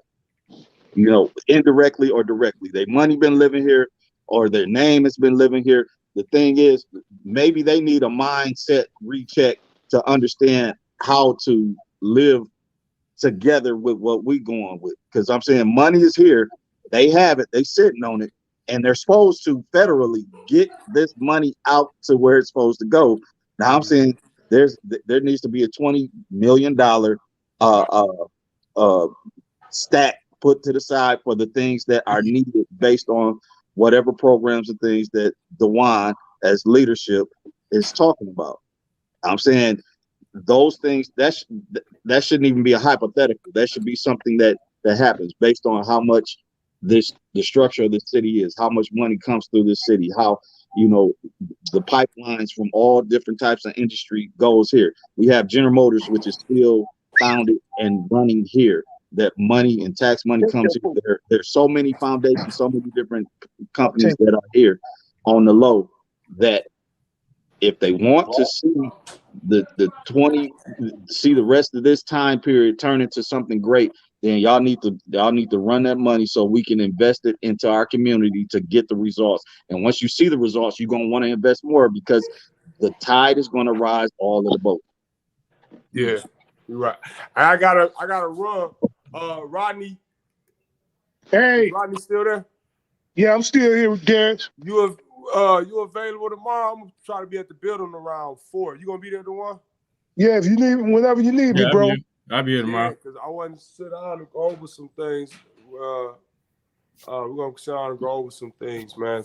But we finna start putting in motion. I appreciate it, George. Appreciate the conversation. I'm gonna make it to next Wednesday. I will be back at the Southwestern thing with y'all. I will be back next Wednesday with y'all. I see you running in the gym with them boys today. Well, I'll be back next Wednesday. Yeah, they wore me out. I didn't even think I had it. You know, I knew I had the juice, but you know what I'm saying? I felt good to get back out there. I ain't run in about 10 years. So just to be able to do that. And you know, the kids, they was really excited about it. I appreciate you, Brother George, for George sparked that off, man, offering $20, man. I said, let me get up in here too. And then, man, let me go ahead and let me grease my palms, man, try to get this dub. Yeah. Nah, but man, big shout out to all the young soldiers and our princesses at the SWA Southwestern. They're a good group, man. I had a good time, George, man. I appreciate you coming out, you know, even building out with us. I appreciate you. I see you tomorrow at 4, DeWan. Rodney, George, be blessed, bro. Okay, likewise, my brother. Okay. Too. Okay.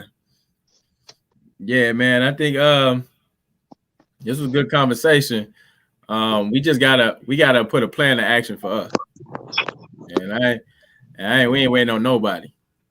You know what I'm saying? Bang. This is where we at and where we gotta be. So I mean, this is our time. This is our time.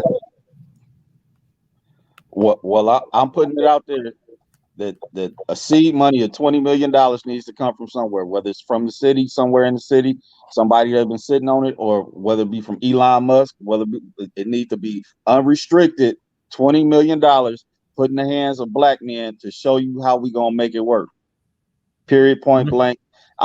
When I was in my process before the barriers got in front, I was working on bringing over $100 million worth of revenue into the city based on veterans issues and based on the opioid crisis. But a lot of different things, and I may talk about those things later on, but I ain't saying nothing that I haven't personally tried to do and know that what a seed money can do. And I did all these things that I was working on doing without having any seed money, just knowing folks and saying, hey, let's connect. Yeah. And I know the money's out there. That's why I'm saying 20, just 20. Look, what some people do, wealthy people, they have like $30 million that they get just to have, just to say that you in the group. If you ain't got 30, if you ain't got an endowment of $30 million, you ain't even wealthy. And that's just when you turn 18 or 25 or something like that. You're right. And if you don't know how to grow it, then you ain't getting no more. But you still never be broke because your family is super wealthy.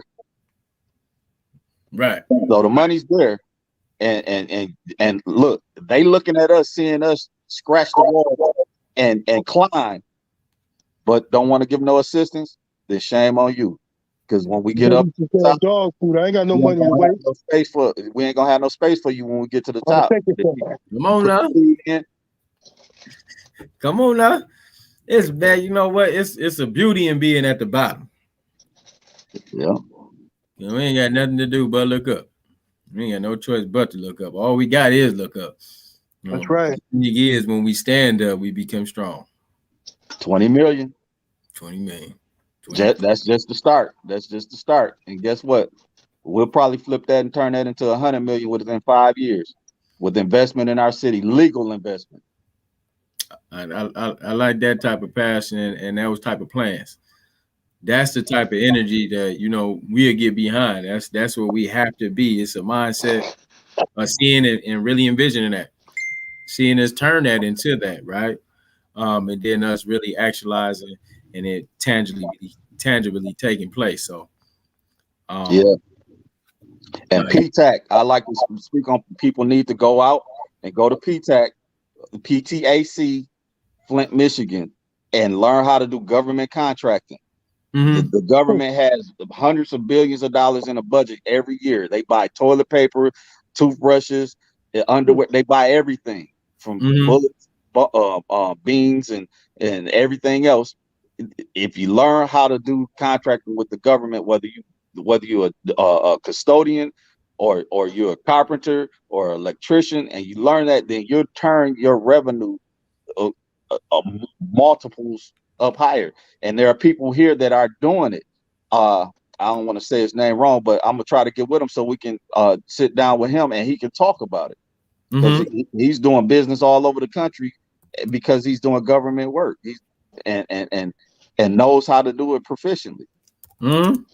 And then also I want to say we got brothers here that have DOT certs, so they can work on these expressways and things of that nature, but they're not getting the opportunities that's needed, or they don't get the seed money in order to help because the banks aren't doing what they need to do in order to leverage the contracts that they have. And that stuff needs to change, because a high tide raises all ships. So when you help the people that already put the work in and they just need a little assistance, then your revenue is going to quadruple because you have somebody that has the drive to make it work. That's right. That's right, man. That is right. 20 million. Putting those dollars behind the work. That's putting those dollars behind the work. We ain't trying to create some stuff. We ain't remixing. Put the dollars behind the work and you'll get results. 20 million. I can see it. I can see the 20 million right now. Good information. Good information. Yeah. No, definitely, man. I appreciate y'all brothers. You know what I'm saying? More than I can say. Continue to be out there and fighting in the struggle until I can't breathe no more. Oh, that's right. Hopefully we ain't talking about this same shit in the next 10 years. I'm just being honest. See? But I'm definitely locking in with y'all. So Brother George, Brother Rodney, Brother Hugh, Brother Darius, man, I appreciate y'all dedication and commitment to continue to keep working. Appreciate Brother Philip, Brother Chris, Brother Tommy, Brother Mickey, Brother Johnny. Read over some of the comments that they said. Okay. Because I can't see them. So one of them for sure, man. Brother D said, man, black man is guy. So we got to give reverence to that. That's first and foremost. That's right. And then Brother Johnny Washington said, I appreciate the holler, of course. Appreciate you for joining us, Brother Johnny. Mrs. Bada said, who can we show love here to one another? You know, we want to show love to one another for sure. Brother Tommy Robinson stated the Democrats destroyed Flint. I have to say he's on to something. He's absolutely right about that. We have become so dependent on Democrats as if they're the saviors, and we didn't went to sleep. Once again, now the Democrats ain't did nothing for the community. They really just be giving a lot of lip service. So Democrats are getting hit up. Chris said, we need to go to the city council to bring a resolution on behalf of what y'all want to get this money. You're absolutely right. He also stated about the grocery store, because the grocery store is the biggest thing in the community that's been doing the conversations, right? I think the grocery store heads are looking for $600,000. So that way they can acquire the Flint food market. So what would $20 million do? It'll help start the grocery store. Mm-hmm. So $20 million.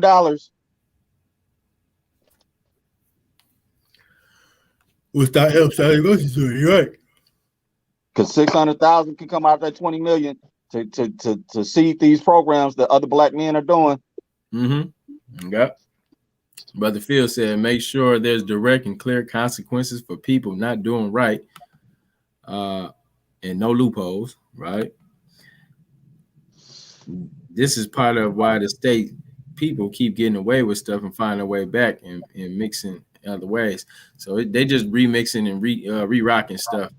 Then at the end, we got y'all should buy some 18-wheelers and get them contracts with General Motors. Chris, be on some stuff. That sounds like a good idea. We need What would $20 million do? Buy a fleet of 18-wheelers. Yeah. I like that. I like that too. Definitely. We need to talk about black business. Maybe that next conversation will be black business. Right. And what the seed of $20 million to do, and how much of a return it'll bring for those that are putting in the work, and the community around them. Because for every black man, there's at least 10 people attached to him. Yep. Can we get you all, everybody who is left on the line, if you can like and subscribe to the channel? And, of course, we appreciate all your feedback and, information that you like to share with us. We just want to always stay connected. So if you do that for us, we greatly appreciate it. You get all the updates that come down. Anytime we come on the line, you'll be notified. And so we welcome all your knowledge, your talent. Y'all make sure y'all keep tapping in, and let's keep having a conversation, but driven by solutions.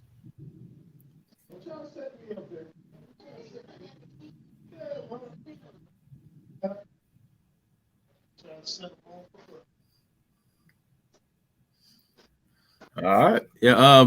Any last words, Brother Grundy? I appreciate you allowing me to be on the platform. I appreciate the conversation with the bros. No, and if we want to work it out, we will work it out. So let's work it out. There's respect. Any last words, Brother Rodney? Hey, man, just enjoying y'all conversation, enjoying y'all brilliancy, man. And every time we come together, man, I learn something new, and just thanking, God for y'all, man. That's real. And I'm ready to rock, man. I'm ready to rock. So that's real talk. Real talk, man. I echo those same sentiments. I appreciate y'all, man, for doing the work and being there and showing up. I'm saying, to be honest, man, out of 100 people, it'd probably be 10 strong. that's all right. Lower than that. I'd rather have 10 strong and solid than 100 weak. Huh? I'd rather have 10 solid than 100 weak. Come on, for real, man. Come Real on, talk, man. What? Right. I'd rather have 10 straight warriors going into the battlefield than 100 weak ass soldiers. I'm saying. Somebody made a profound statement yesterday on wasn't we on Zoom yesterday or something? And they said it ain't about the quantity, it's about the quality. That's right. Out of them 10, we might have one, possibly, hopefully more than that take us to a whole nother level, and that's holding a deck, opposed to 100 out of 100. You know what I'm saying? So it's about the quality of people, not the quantity. And sometimes, you know what I'm talking about? Sometimes it's about the quality of people, not the quantity. Of course, numbers is power. No, you're absolutely right. But you're absolutely right. That's the quality. And so, we can work on building better quality. Then that's going to spew out, and we'll have more quality members. And at the end of the day, we just need to round up the cream of the crop to go ahead and get the base activated. And see, man, all this planning and preparation, man, is good, man. Because when the weather break, I'm ready to, you know what I'm saying? We should be ready to hit the ground running, man. You know what I'm saying? Come on.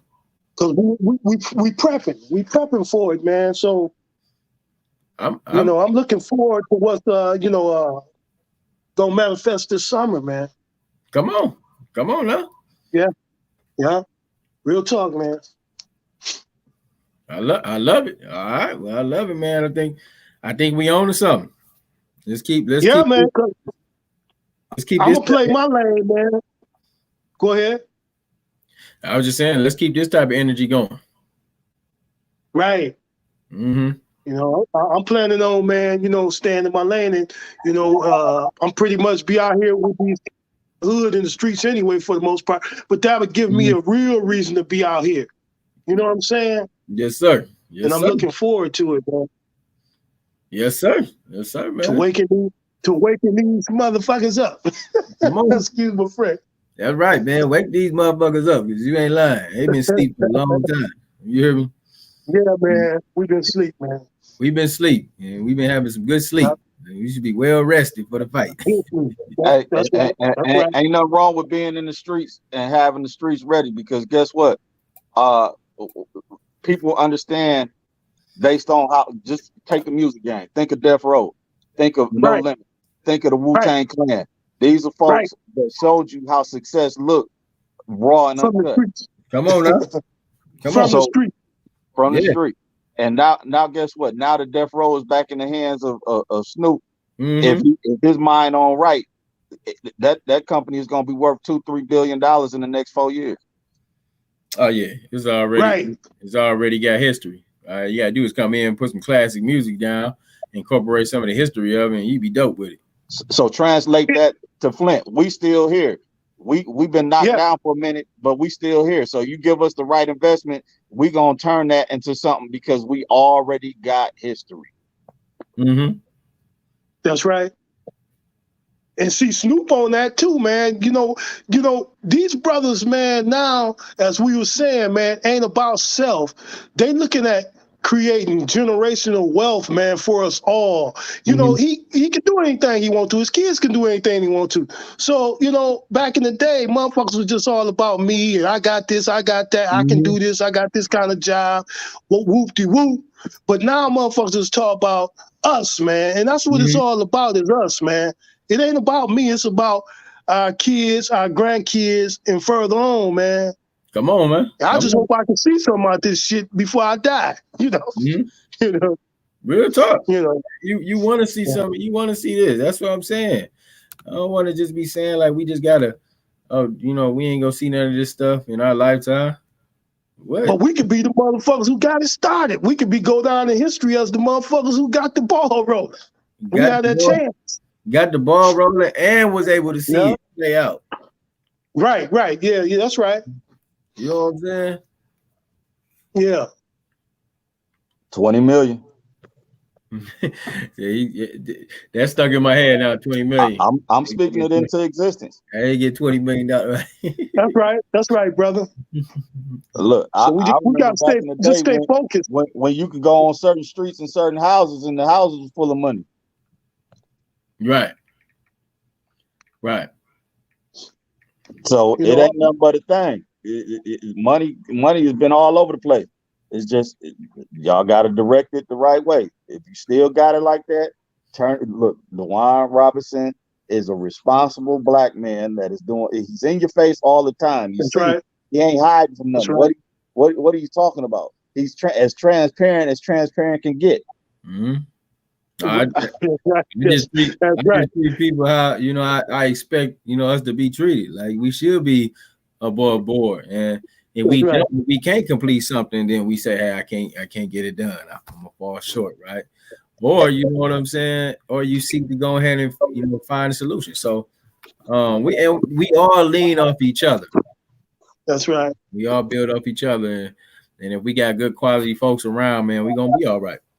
So what would you do in a couple words, not specifically what would you do, but what would you do with a seed of $20 million to help the causes that you got going on, DeWaun?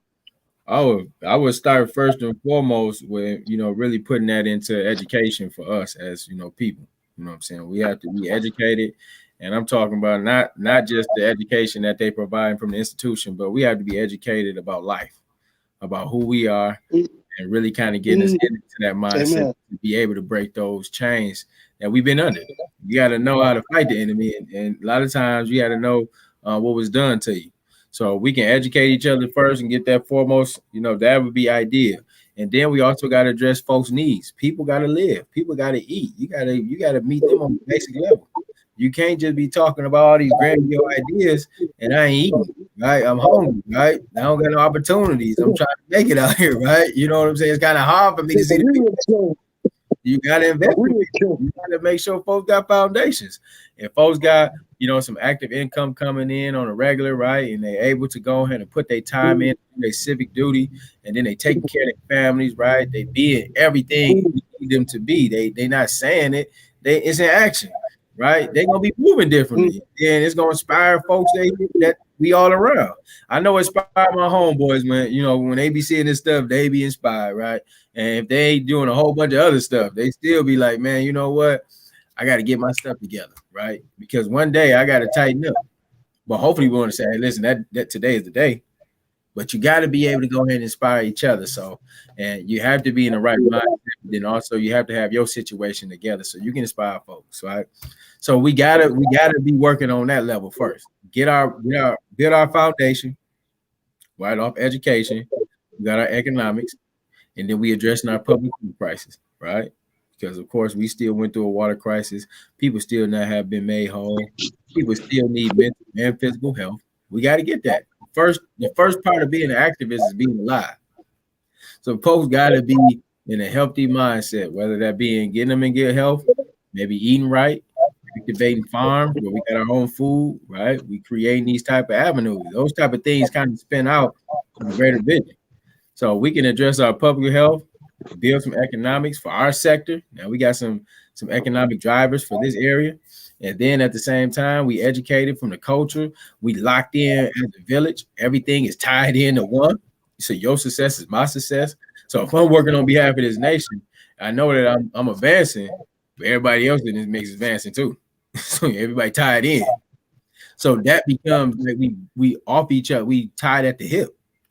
That's how we have to start locking this stuff in with one another. That's right. Because if I see Brother Rodney doing well and he's looking good and he got his situation going, you know what I'm saying, and he out there working with the young people and stuff. Like I'm empowered by that. Like, man, okay, I'm getting my stuff getting. I'm grinding. I'm working. Right. We both eating. Yeah, we all eating. Right. Those are the things that inspires a team. And so that's just like even thinking about when we was back out in the streets. Like when we was eating in the streets, everybody was doing what they wanted. Everybody, it was a ball, right? But this time we just trying to get into the mindset of setting ourselves up for life. We don't want the short-term stuff. We don't want the fast money. We don't want the I'm on today and off tomorrow. We tired of that. We want to be solidified. We got some investments in place. We know that we got residual income. We did a co-op together, whether it be the grocery store, whether it be a flea market, whatever the case may be. We got a co-op, so we getting residual income in, right? And then also we putting out product and services.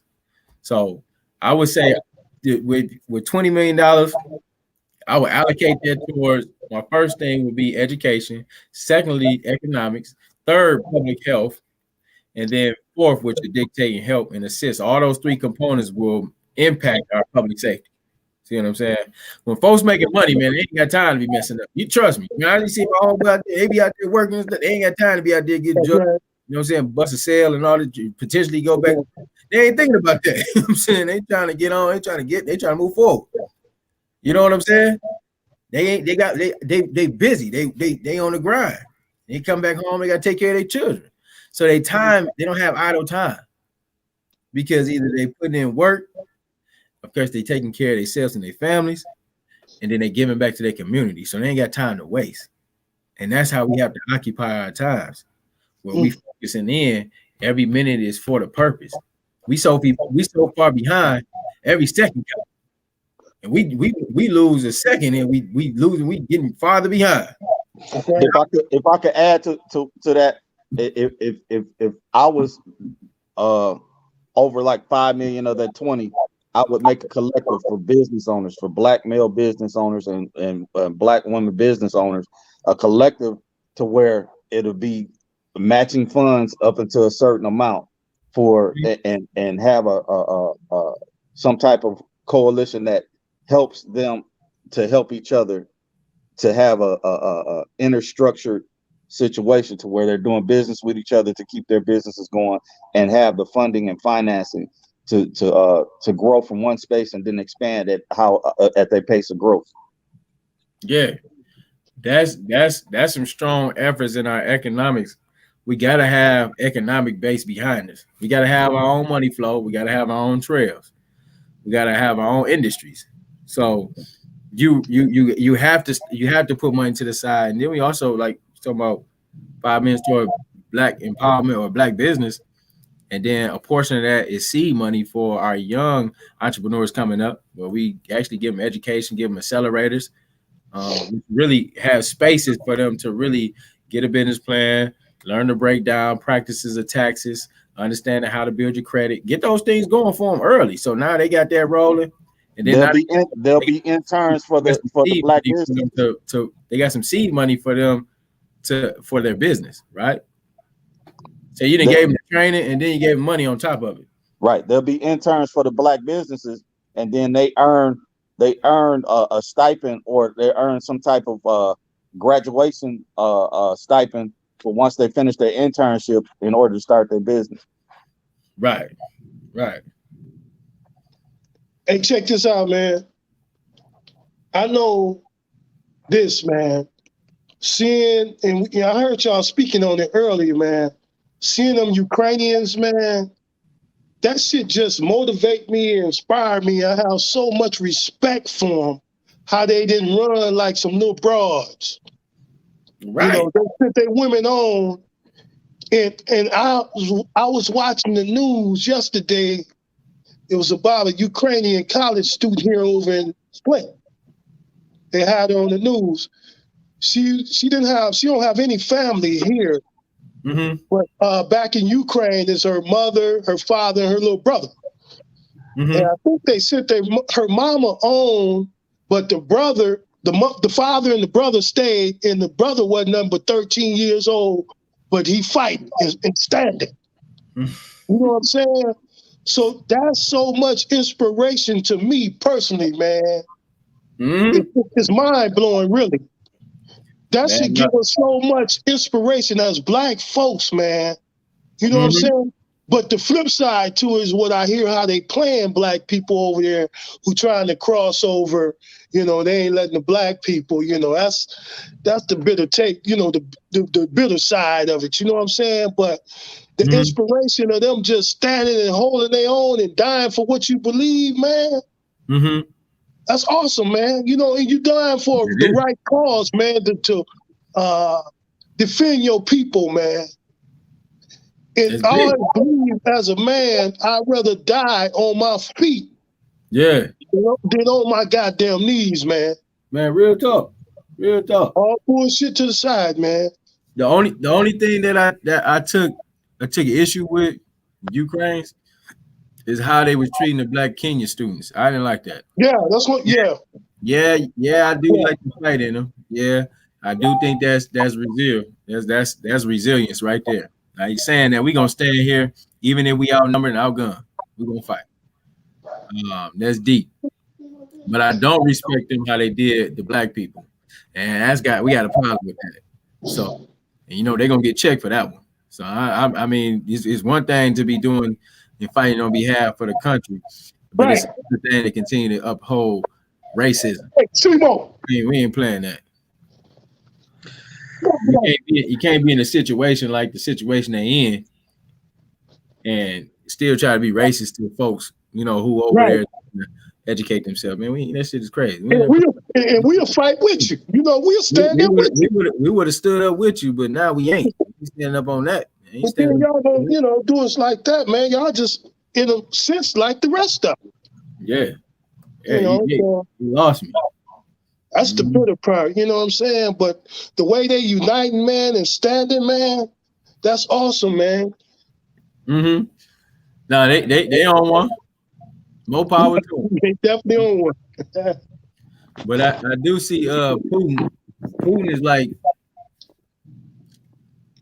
Putin been moving in on them areas for the longest. He's been moving in on them areas for the past since he got in 2012. Before even when he was a prime minister, they were moving in on Georgia. So the thing is, you know what I'm saying? He just doing what they've known to do all their life. Is you know, just take what they want, kill, lie, right? Steal. Yeah. That's what that is. That is. And he definitely ain't no damn dummy, man. That guy, his background go with the KGB. Yeah, he was a young KBG. He slick, slide, man. Yeah, You know, he was. You know, he come up into that type of stuff. So, you know, he trying to rewrite history. You know, when the Soviet Union went down, you know, he trying to revive that. And so that's just like I would say I'm trying to revive the kingdom of Kush. You see what I'm saying? Cause we were strong warriors. We were strong warriors. That's the lineage we come from. Strong warriors who had all the resources. Right, we was kings of our areas. We was mobbing like that. Had an economic base out this world because Africa is super rich. So it's a thing of reviving that. Now, I can understand where Putin is on that level as it relates to reviving, right, and you know, and really kind of taking back some of the things that they felt that they lost. So I can understand that. They want Chris said they want them blacks to stay and defend their country. Them blacks ain't thinking about their country. That's not their country. They ain't thinking about Ukraine. They trying to get back to Kenya. Hey, listen, I was going to school here. And then you don't force us. Let us do it on our own. And maybe we will. Some of us just might. Nah, this ain't our war. That ain't our war. It ain't our war. It ain't our war. Let Putin and Zelensky do that. That's their stuff, man. Y'all do that. We got to take care of Africa. That's what we doing is just really getting our education going so we can come back as a superpower. We ain't thinking about none of this stuff going on with the EU, with NATO. None of that. Ain't got nothing to do with that. When Americans are when United States Americans are in other countries and a conflict starts, they start giving out plane tickets and letting people fly back home because that fight is not the United States of American citizens' fight. And if we do fight, we send troops in order to support. A civilian is not a troop. A civilian ain't supposed to stand up for nothing but what they know. And if they know school, that's what they there for, school. Right. Let me go home. And if the government of Kenya said, look, we love how you allow us to come there and we trade and we do business together, we're going to send 1,000 troops. We're going to send some weapons. Then let that be. But don't turn something into something it shouldn't be. Right. Mm-hmm. No, I would. What I'm saying is, no, not you. I'm saying how they did it. Yeah. Now, what I'm saying is, yeah, that ain't our bag, man. You know, and I guarantee you, if it was friction in Kenya and Uganda, you know, none of them would have showed up. So, my thing is, man, you know what? Let them go. All been ready for the border. Man, what? Man, they ain't send no missiles in, none of that. Drop it in, indigent packs, nothing. But I would say, man, for us, man, you know, let them settle that dispute. You know what I'm saying? We stand by and stand back. We on our team. We developing a plan of action how we strengthen Africans all around the world, and you know, from the islands to Americas to the continent. We just got to be stronger with us because that's a force, and get our army and military forces strong. We got to be focusing on what matters to us. We always just like, don't be like America, always trying to go save everybody, but you can't even do things right in your own country. Can't say your own. So silly. The people out overseas laugh and just laugh. They think this is really ridiculous. You know, Putin made a comment about that, how George Floyd got killed, and you know, America is in a frenzy. So they watch this stuff. If we can't end structure and systemic racism over here. Ain't got our own shit together. But we gonna go fight some stuff over there and try to help them people over there. Man, get y'all silly selves out of here. All of them, Joe, all that stuff. Kamala, y'all just look crazy. We ain't respecting that. That's retarded. I mean, we got to be honest with self. Let's take care of home first. Let's take care of what we got going on over here. Let me clean up my house first before I try to go pick up trash and grab blank. Right. What the That's heck right. are you doing, bro? I'm saying we got all type of trash and blight over here. We need help over here. We need help over here. $20 million. $20 million, man. Let's go find us 20 million, George. We need 20 million right now. We ain't gotta find it, it's gonna find us. Watch it, it's gonna knock on the door. I believe that. I receive that. Hey, brother Grundy. Yeah. Yes, sir. Oh, what's up, brother Grundy? I'm looking like all this time I didn't know that was you, brother. Man, it's just me, Okay, the humble Flint servant. that's right. Mm-hmm. That's right, King. That's right, brother. Just by itself can be a trap. Because first off, you can Okay, well, I'm finna wind it down, fellas. If we all, set for the night. And Dewan, I'll see y'all tomorrow, man. Okay. I'll see you tomorrow, Brody. All right, Man, man. I'm up here with DeWine up here at this office, man. He done put a cot out. I think he's trying to get me to stay up here with him. I started to slide in there too, man. But I tried to slide, I started to slide in there, but I figured the door was locked and I didn't want to be beaten and disrupting, Because last night I slid up there and the door was locked. The wine was the only one up there. So I just went on Zoom. Mm-hmm. He got a suite next door, man. This is a whole situation, man. Just all decked out, and living quarters and everything, man. Yeah. Hey, man. He's a smooth young guy. I wouldn't doubt it, man. Man, he probably got some loft. He probably got a nice little loft around there somewhere. He's working 24/7, man. I People need call him, just wake up and get on the Zoom call. That's it. That's it. Man, he got a little spot down there, tucked away. I would love that.